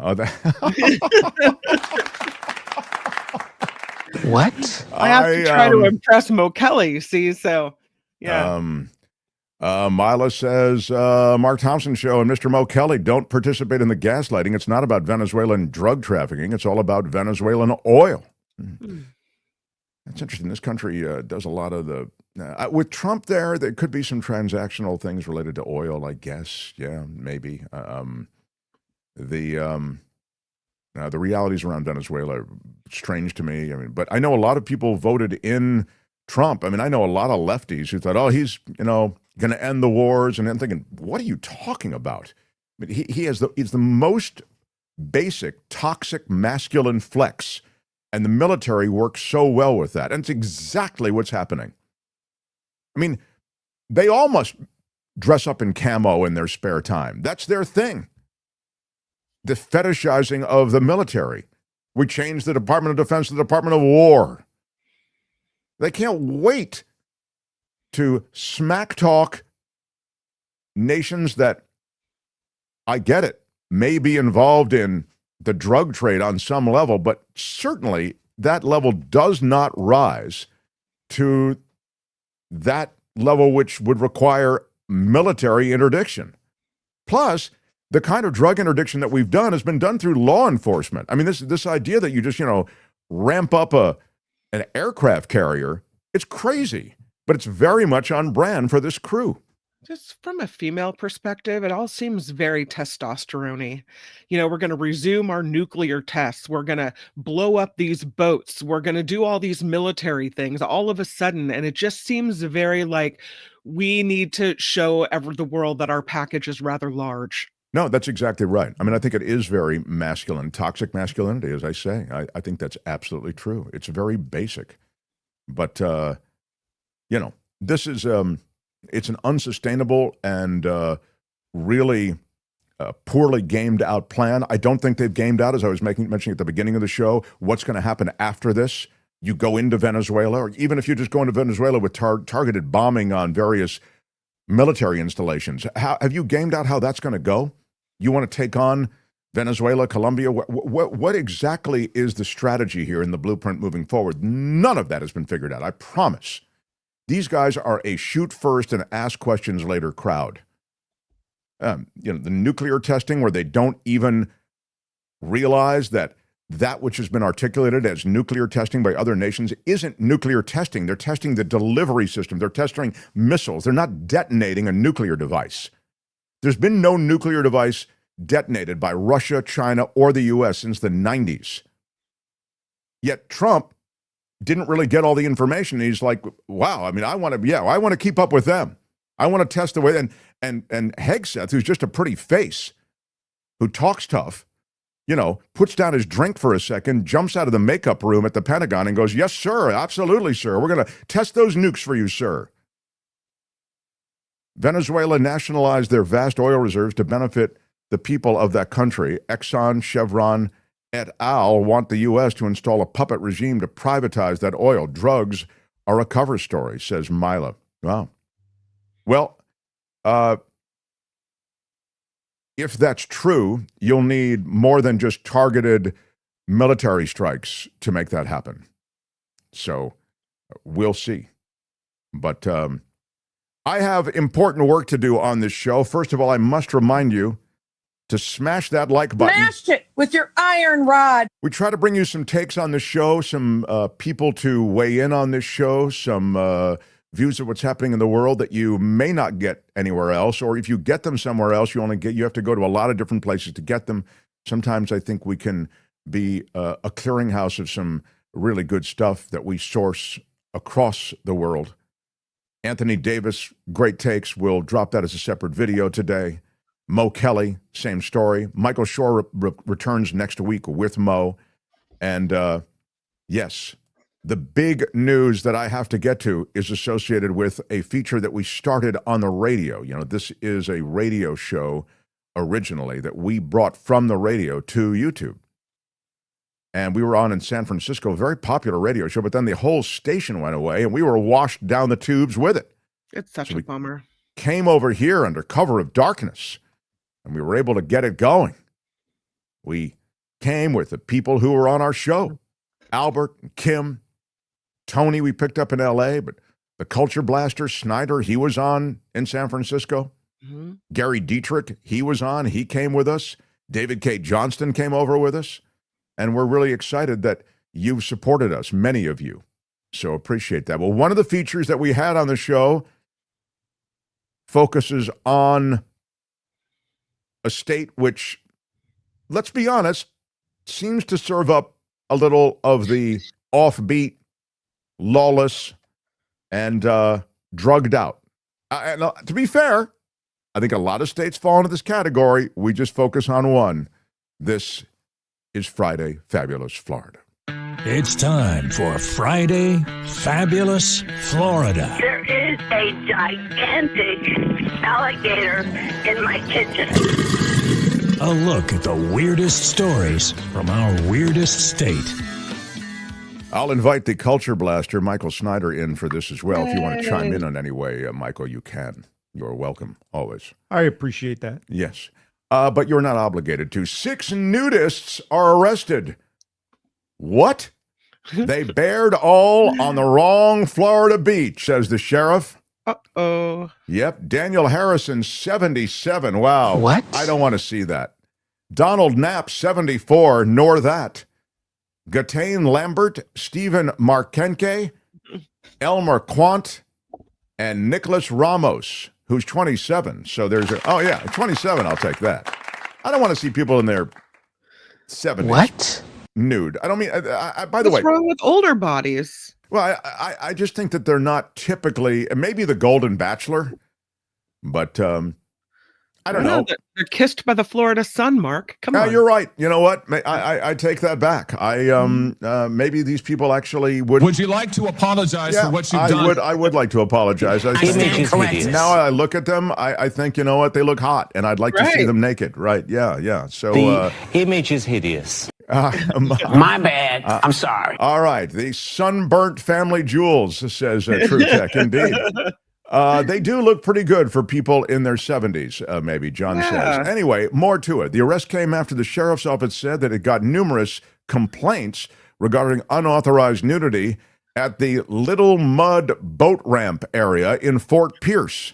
That's off the Jimmy Buffett Memorial Highway, for those who are trying to orient themselves. The nudists supposedly started hanging out in the, wish they wouldn't say hanging out, in the new spot because their usual haunt, Blind Creek Beach, which is a designated clothing optional location, has been undergoing a renovation.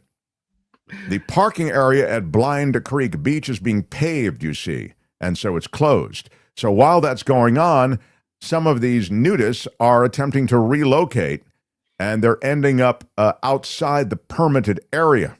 Frolicking in the mud at Mud Creek, yeah. Some people at Little Mud Creek Beach said they had no problem with the nudists on the beach. Others say they didn't like it.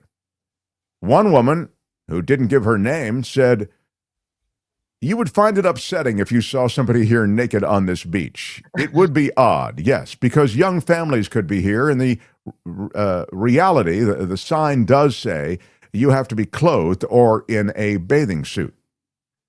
They were each charged and released. $500 cash bond. Wow. Yeah. Unclear when they'll be seen in court. I know they will have to be clothed for that proceeding. Florida man arrested after hitting a deputy's vehicle. He failed a DUI test, according to authorities.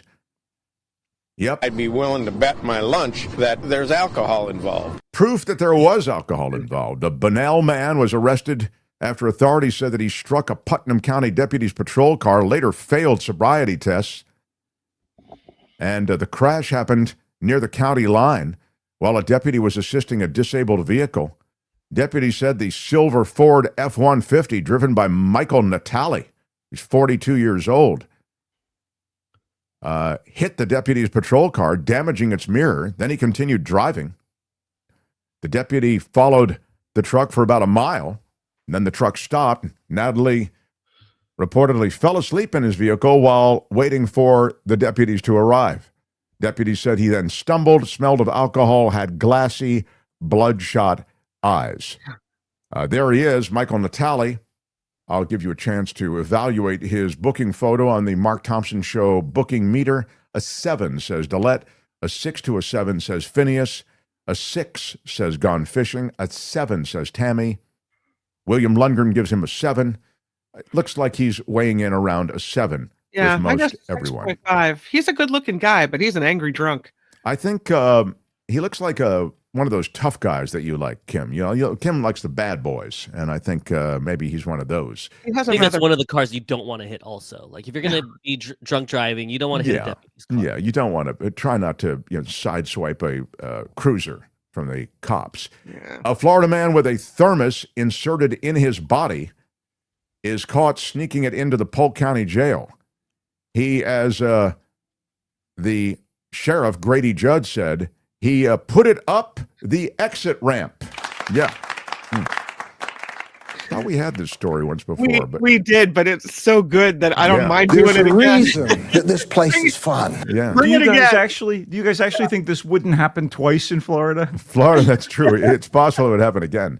A Florida man who's no stranger to the law wound up back in jail, and he was Grady Judd's front and center talking point during one of his morning briefings. Judd said the whole thing began with a complaint about a naked man at a park.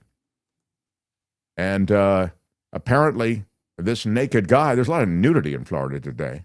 Walter Freimeyer, 51, had all his clothes on, so the deputy just escorted him out of the park. He wasn't the nude guy that the reports had initially indicated he was. The deputy explained to Freimeyer that he wasn't going to be arrested, even though people saw him without any clothes on, because this cop was giving him a break. Freimeyer then crossed the street, hopped on the railroad track, and trespassed again, so the deputy arrested him. Freimeyer had prior arrests. How many prior arrests did Freimeyer have? This is a guy who's been arrested before. How many prior arrests did this gentleman who trespassed and was reported nude, how many prior arrests did he have? I'm looking at the mugshot, and I'm saying 12. Yeah, it doesn't be a lot. Yeah, pretty good. 5 says gone fishing. 15, I think. 19 is what was there. 17 says John Watson. Well, the actual retail price, 25 prior arrests. Oh my God! Wow, yeah, guy was busy. What's the over/under for incarceration? He's been to state prison before. How many times has he been to state prison? Oh my God! How many times has he been to 25? Kathleen Bryant got the. How many times to actually go from arrest to prison? You have to be convicted. How many times has he been to state prison? 5. 5 is right. Oh, look at that. Yeah, okay. Very well done. Yeah. The sheriff explained that all these arrestees are put through a body scanner to make sure that they aren't trying to bring guns or knives or drugs into the jail. And Freimeyer went through the body scanner, and they said, look, there's something inside him. And inside him was a thermos. Grady Judd said, wow, how did he put that inside his body? He didn't swallow it. And this guy was walking around like this. Like he was moving around and running from police, right? At least walking quickly from police, yes. Oh, God. We had to take him to the hospital, Grady Judd said. What he's got going here is a situation. They had to find a specialist, a special thermos removal specialist. It was quite the ordeal, but he's, and this is a quote, thermosless in the county jail today. That looks like a case of emergency surgery. Like that, you can't, that's not just something little. I mean, that's in your abdominal cavity. That's horrible.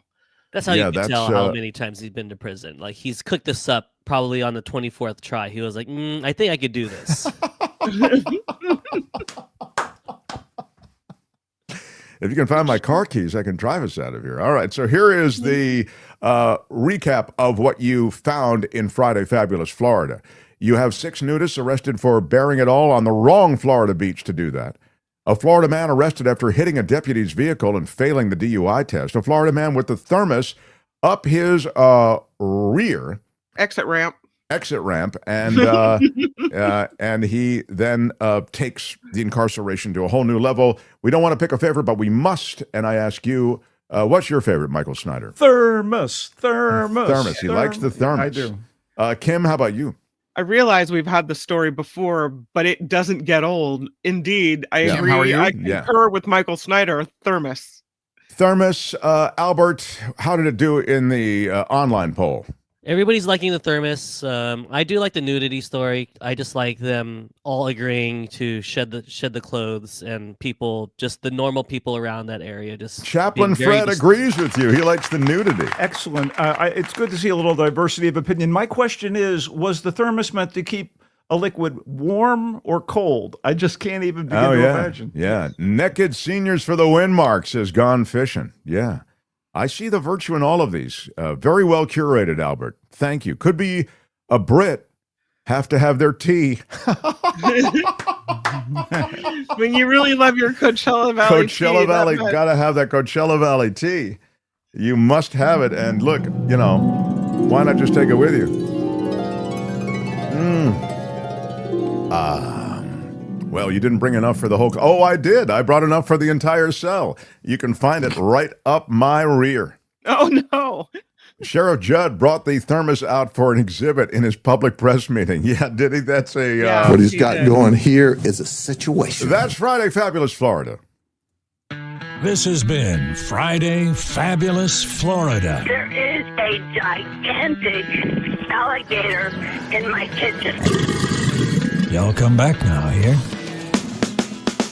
Ladies and gentlemen, I'm Shadow Stevens. This is the Mark Thompson Show. Keep it to yourself. Right on. Thermos Man has a new idea of a spacious prison wallet, says Wes. Thank you for that. Indeed. Time for a Red Jack Martini and Kimikaze, says Harry Magnan. The Red Jack Saloon in San Francisco. Those who aren't familiar with San Francisco, definitely stop there. It is true San Francisco. And the owners of the Red Jack are there living right above the saloon. Don't you think that there's a movie or a sitcom? It's a sitcom for sure. Gosh, it just bums me out that I haven't been able to develop that. And it's called Happy's Place, and it's already on TV.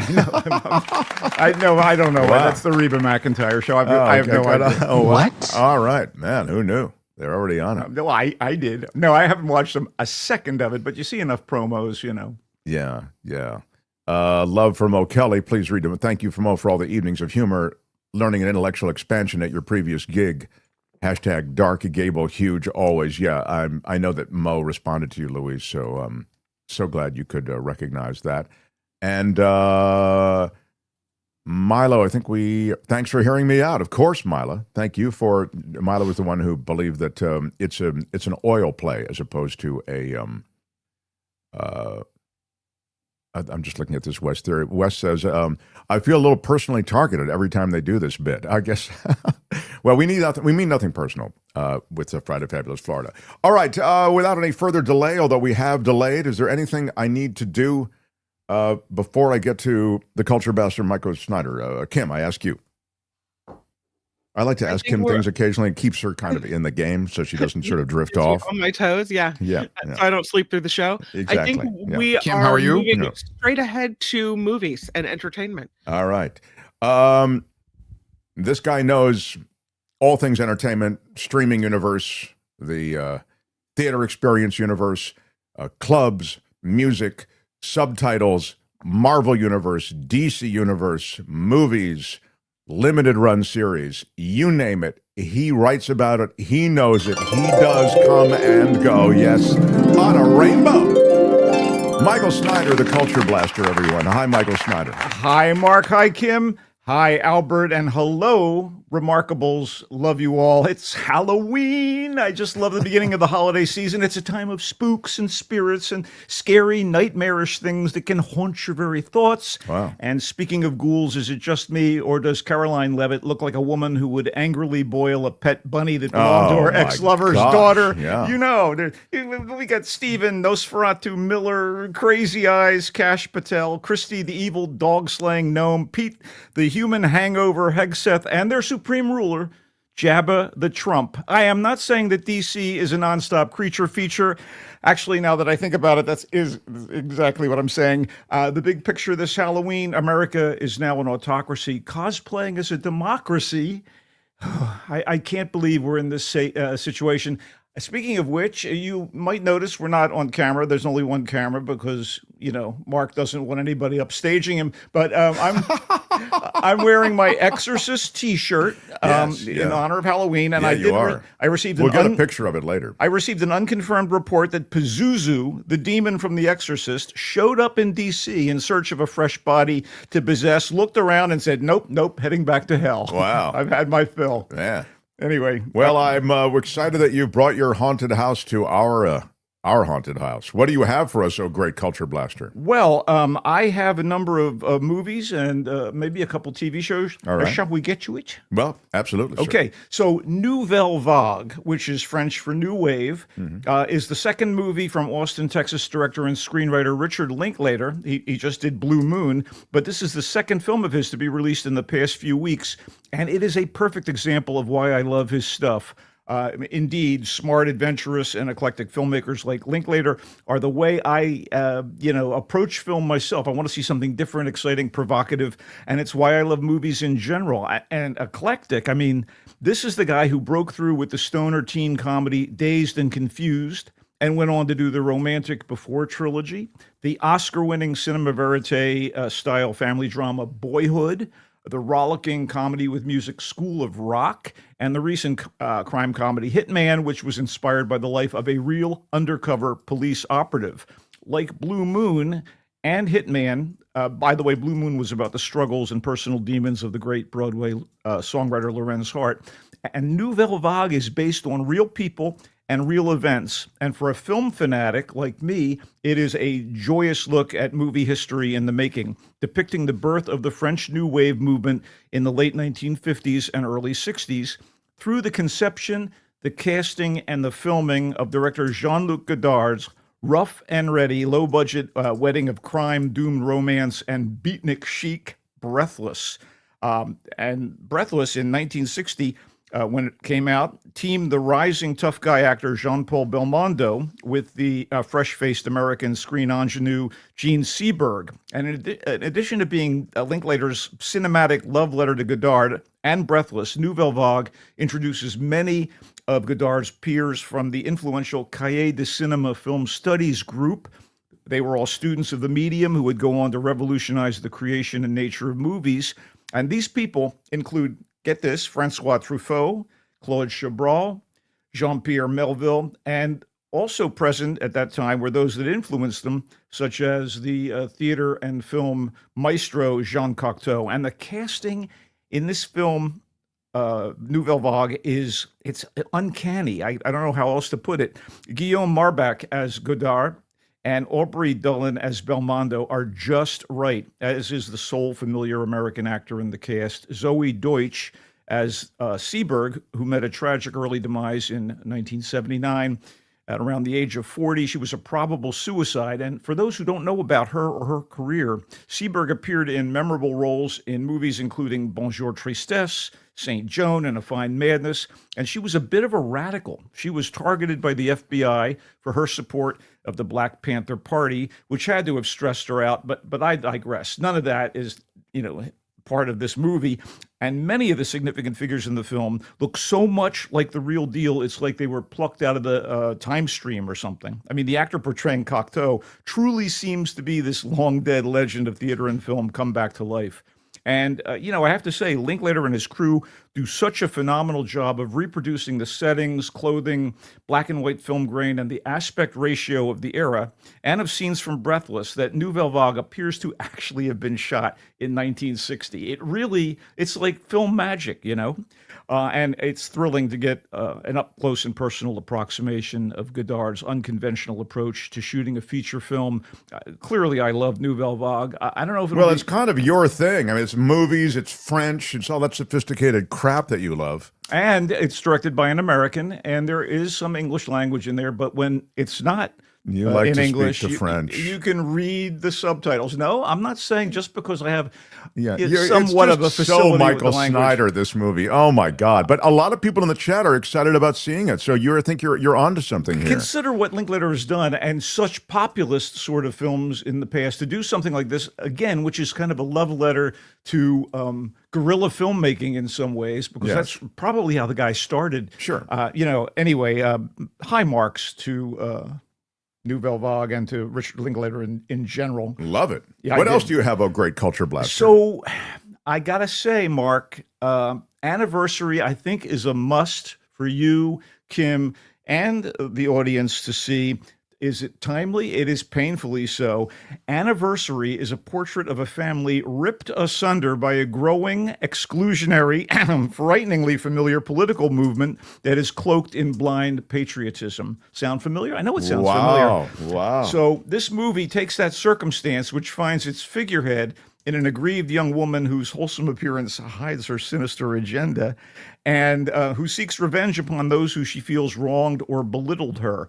And it shows that circumstance and its inevitable endgame. So the young woman named Liz is played in really canny fashion by British actor Phoebe Dynevor with an American accent, a believable one, stealing jobs from hardworking American actors. Thank you, UK. Anyway, so Liz shows up at the home of her ex-college professor, Ellen, for a party celebrating the wedding anniversary of Ellen Taylor, the woman, the ex-professor, and Ellen's husband, Paul. So despite Liz having felt humiliated by Ellen back at school, she arrives as the girlfriend of Ellen and Paul's son, and this is to the shock of all the Taylor family, including the Taylor's 3 daughters, one a lesbian singer-songwriter and star, one the wife and kind of committed to various personal and political beliefs. She's a lawyer with a lawyer husband. And the third, a young student, a biology student. And the girls are played by very, very talented actresses, including Zoe Deutsch. It's a Zoe Deutsch festival today. That's crazy, man. She plays the lawyer. Wow. And McKenna Grace plays Birdie, the youngest of the 3 daughters, and Madeline Brewer plays Anna, who is the rock star. And none of them are buying into Liz, and they know about the unsavory past. And meanwhile, Liz has written this treatise that gets published, and it turns into a massive political movement called The Change.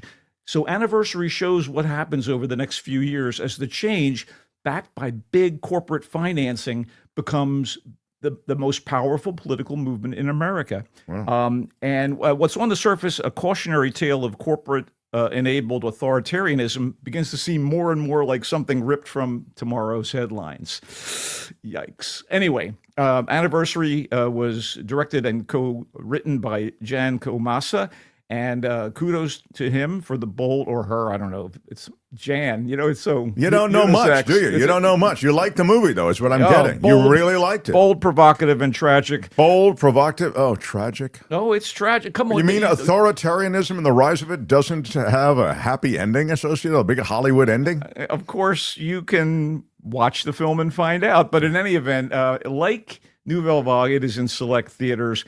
By the way, Nouvelle Vague, I do want to point out, is going to be, I think, on about the 14th of November on Netflix. It's a Netflix finance film. But I really think you should try to seek out Anniversary, whether it's home viewing or not. It's definitely worthwhile. And young Swain actor Dylan O'Brien shows up here as the son of the Taylors, and he gives as good as he loves Anniversary. Let's move on, sir. Okay, Hallow Road is a tidy little thriller with elements of a road picture. Only the journey undertaken is one into the heart of darkness, or a dark night of the soul, if you will. It's primarily 2 people, a husband and wife, in a car, hurtling down a lonely English road on a late-night mission to save their daughter from a life-ruining fate. I don't think this cost a lot to make, but despite the compact, constricted nature of the story, it grabs you and rattles you, in part due to having Matthew Rhys and Rosamund Pike as the distressed dad and mom. Matthew Rhys from The Americans, Rosamund Pike from numerous movies. They are terrific. This is kind of a bit of a mystery. There's a lot of family drama involved, but it's also got elements of folk horror that creep into this thing as they drive down the highway on their way to Hallow Road, which is apparently in some very remote area. What is folk horror? Folk horror is when you have some kind of scary, kind of mythological circumstance. Implied kind of. Okay. That there's maybe some kind of spirits from old religions like Druidism and what have you. So, what would be another movie that employs folk horror be? Well, I would have to say The Wicker Man is totally like a folk horror vibe thing. Do I have to write it out for you? Yeah, okay. Apparently you have to. Okay, anyway, go ahead. Thank you. Thank you for the follow-up. That movie, such as it is in limited release. I for some reason, the Halloween weekend doesn't have any big old blockbusters to speak of, but that's fine, because these are interesting, smaller films that feel that they need your attention, you're saying. You need the attention of the audience. What else do you have of great culture? Let's wrap up the movie segment of today's little endeavor with Ballad of a Small Player, which opened in theaters a week or 2 ago and has now been dropped on Netflix. Netflix is the gift that keeps on giving lately. I don't know. I've been watching The Diplomat season 3. I mean, it's just been fantastic. And Ballad of a Small Player, it's one of those movies where, I have to say, it's not bad. It's not, to me, up to the level of the previous 3 films. It's all about a gambler who is in Macau, adjacent to Hong Kong, and his name, such as he says to everyone around him, is Lord Doyle. So it's implied that he's a British aristocrat, and he's played by the great Colin Farrell. But in fact, this guy is deep in debt. He's trying to avoid creditors. He's in ongoing losses in the casino are getting more and more ruinous, and he has to figure a way out. And he thinks that his salvation might be this woman who has been loaning people money, a beautiful local woman who's loaning folks cash to keep them afloat. And yet his luck is clearly of the bad variety. And while this is going on, he is approached by another woman, and this woman apparently knows all about his past, and that's going to bite him in the ass. So I would have to say it's on Netflix, so it's not going to be a big expenditure on your part to watch it if you have an account. There's a bit of magical surrealism crossed with Eastern mysticism to Ballad of a Small Player. And again, it stars Colin Farrell, and Tilda Swinton plays the woman who seems to have sussed him out and has an agenda of her own. Fala Chen from Marvel's Shang-Chi plays the Asian woman who may or may not loan him the money he needs. And this is directed by Edward Berger, who did Conclave and All's Quiet on the Western Front. This guy is an excellent director. Wow. The screenplay is by Rowan Joffe, who did 28 Weeks Later, The American and the Informant. And he adapted a novel by Lawrence Osborne to make his script here, but it doesn't quite live up to its pedigree. That said, my God, Farrell is so good in this thing. Where can I see this, Ballad of a Small Player? I have said Netflix 3 times. Okay, thank you. Are you alert or awake? Anyway, Kim, do you know where you can see Ballad of a Small Player? Are you familiar with that?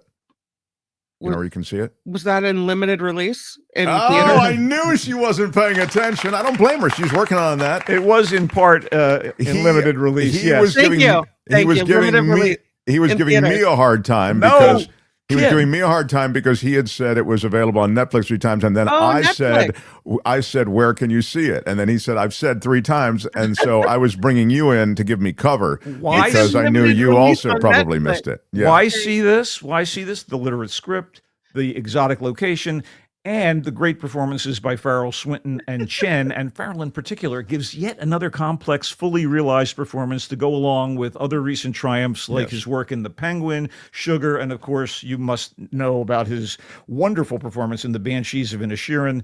As Kim and Mark and I have said, it is in select theaters, but it's streaming on Netflix as of today. Yeah. Don't try to back her up by saying it's streaming in theaters. You gave me a hard time because you said, I've said it's on Netflix. I've said it a number of times. Fala Chen is her name? Yeah, she's lovely. And again, there's a certain quality of mysticism that's going down here. And, you know, I'm excited about a movie about gaming, and it takes place in Macau. It could be very on brand for me. Interestingly enough, at one point, Colin Farrell goes to Vegas, gets involved in a card game, and loses it all, including his house and car. No, that doesn't happen. Yeah, please. I'm not trying to warn you about your upcoming visits. I don't put that kind of money in play, thankfully. So tell me, what else do you have, oh great Culture Blaster? Okay. Because we are down to the last couple of moments. Okay, so I am thoroughly engrossed in The Lowdown on FX and also available on Hulu. It's on FX on Tuesdays, and then Wednesdays it drops on Hulu for those who have a subscription to that streaming service, which is being, by the way, folded into Disney in the near future. In this TV show, Ethan Hawke, who was just the grabber in Black Phone 2 and played Lorenz Hart in Blue Moon, all these callbacks. Oh, man, Callback City. Here he plays a scruffy, self-destructive, but crusading Tulsa, Oklahoma investigative reporter and bookstore owner with an estranged wife and a precocious daughter, and he takes on a wealthy, corrupt, and racist local family and their hired thugs, and also the white supremacist types that are hanging out and gathering together as sort of a cabal. And the local Native American community is targeted in this situation. And the show is absolutely sprawling and wonderful, has amazing performers involved. And of course, due to our hero's heedless pursuit of the truth and to doing the right thing, he's frequently used as a punching bag by the bad guys. And his scruffiness reminds me of the character of Jackson Lamb in Slow Horses, who is a mess, but somehow always figures out a way to solve the situation. Hawke is wonderful in this. Keith David as a fixer is wonderful in this. I love him. He's so good. And you get Kyle MacLachlan as the he's the local Politico who wants to run for governor. Jean Triplehorn plays his sister-in-law. I don't want to get into further detail other than to say that it's really wonderful. And, frankly, you like it. The I Lowdown do. on FX and Hulu. One more episode to go. All right. And how many episodes are there? 8. All right. So you'll be able to catch up to it. Also, quickly, very quickly, Culture Blaster. Task came out on HBO and HBO Max. That's supposed to be great. It is wonderful. It's set in my old stomping grounds of the Delaware Valley, the Philadelphia area, and you know it because a lot of people have the accent in the show, and they talk about scrapple and water ice and stuff like that. No, but actually, it's pretty great stuff. It's about an FBI agent who's kind of been put out to pasture in a way, played by Mark Ruffalo, and he's pulled into a very, very complex tapestry of crime and death and drug running and money, local motorcycle gangs, and he's got family issues. Task is brilliant, says Cousin Erie. It is absolutely brilliant. I don't want to reveal much about it other than to say that it really, really works. And it looks into, again, familial relationships, crime.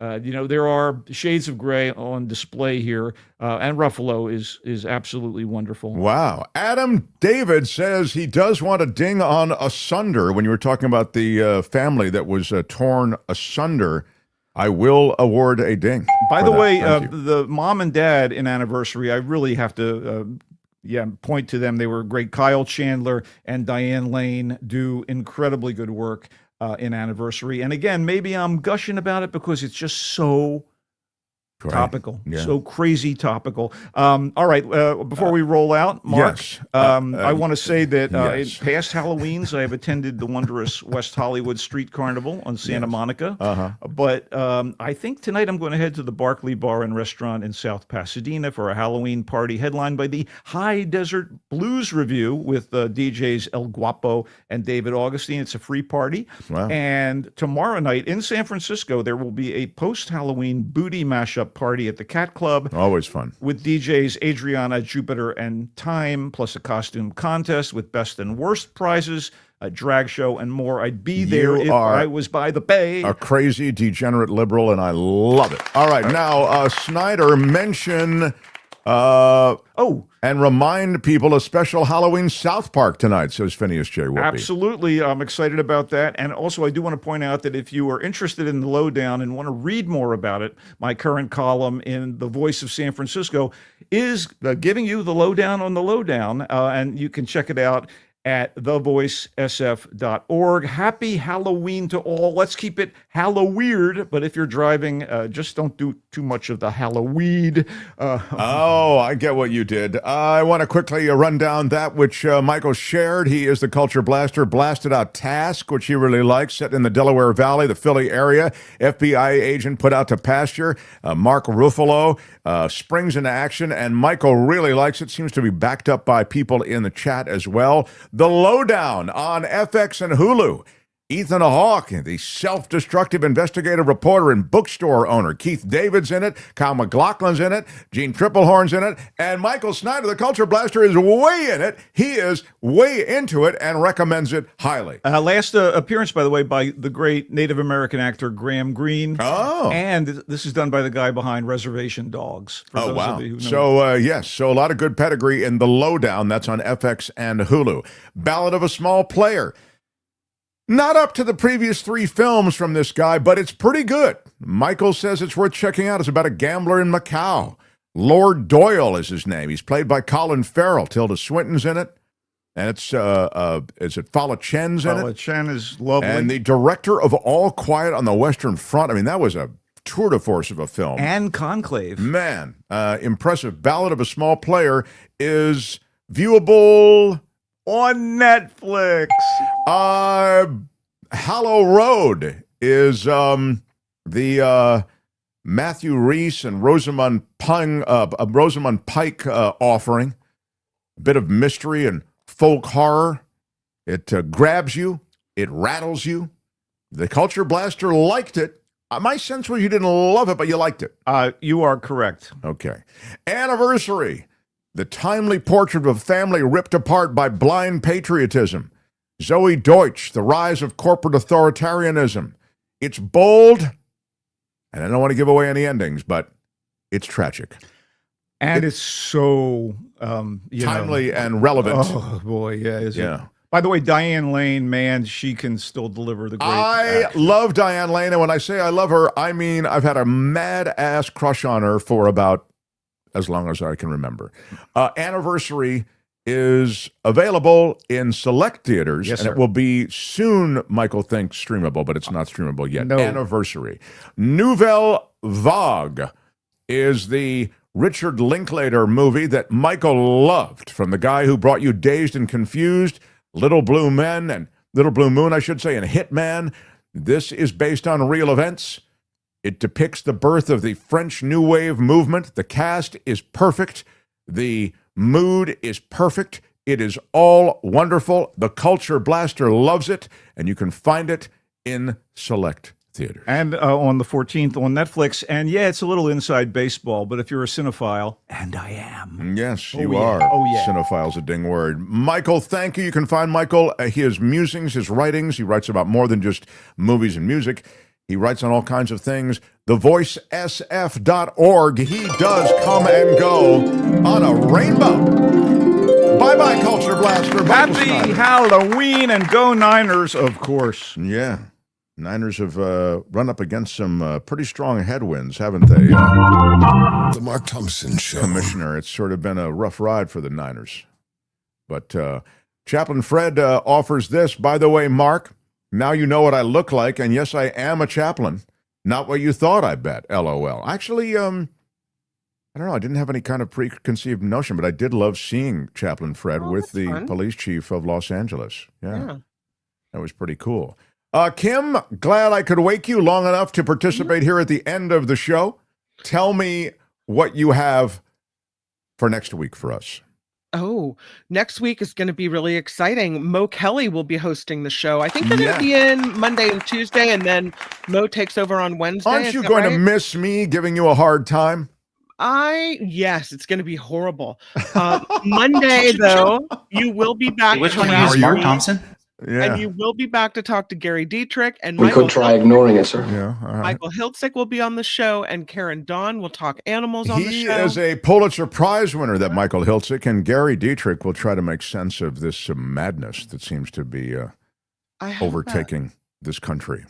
I have a last-minute video to show you. All right. During the discussion this morning with Mike Johnson, they talked about SNAP benefits, and the Agriculture Secretary, Brooke Rollins, stepped to the mic. And she said some things that had Mike Johnson trying to commandeer that microphone. I saw this. Right yeah, back. This is actually, she says this. Go ahead. Yeah. My message to America is, first, the fact that your government is failing you right now.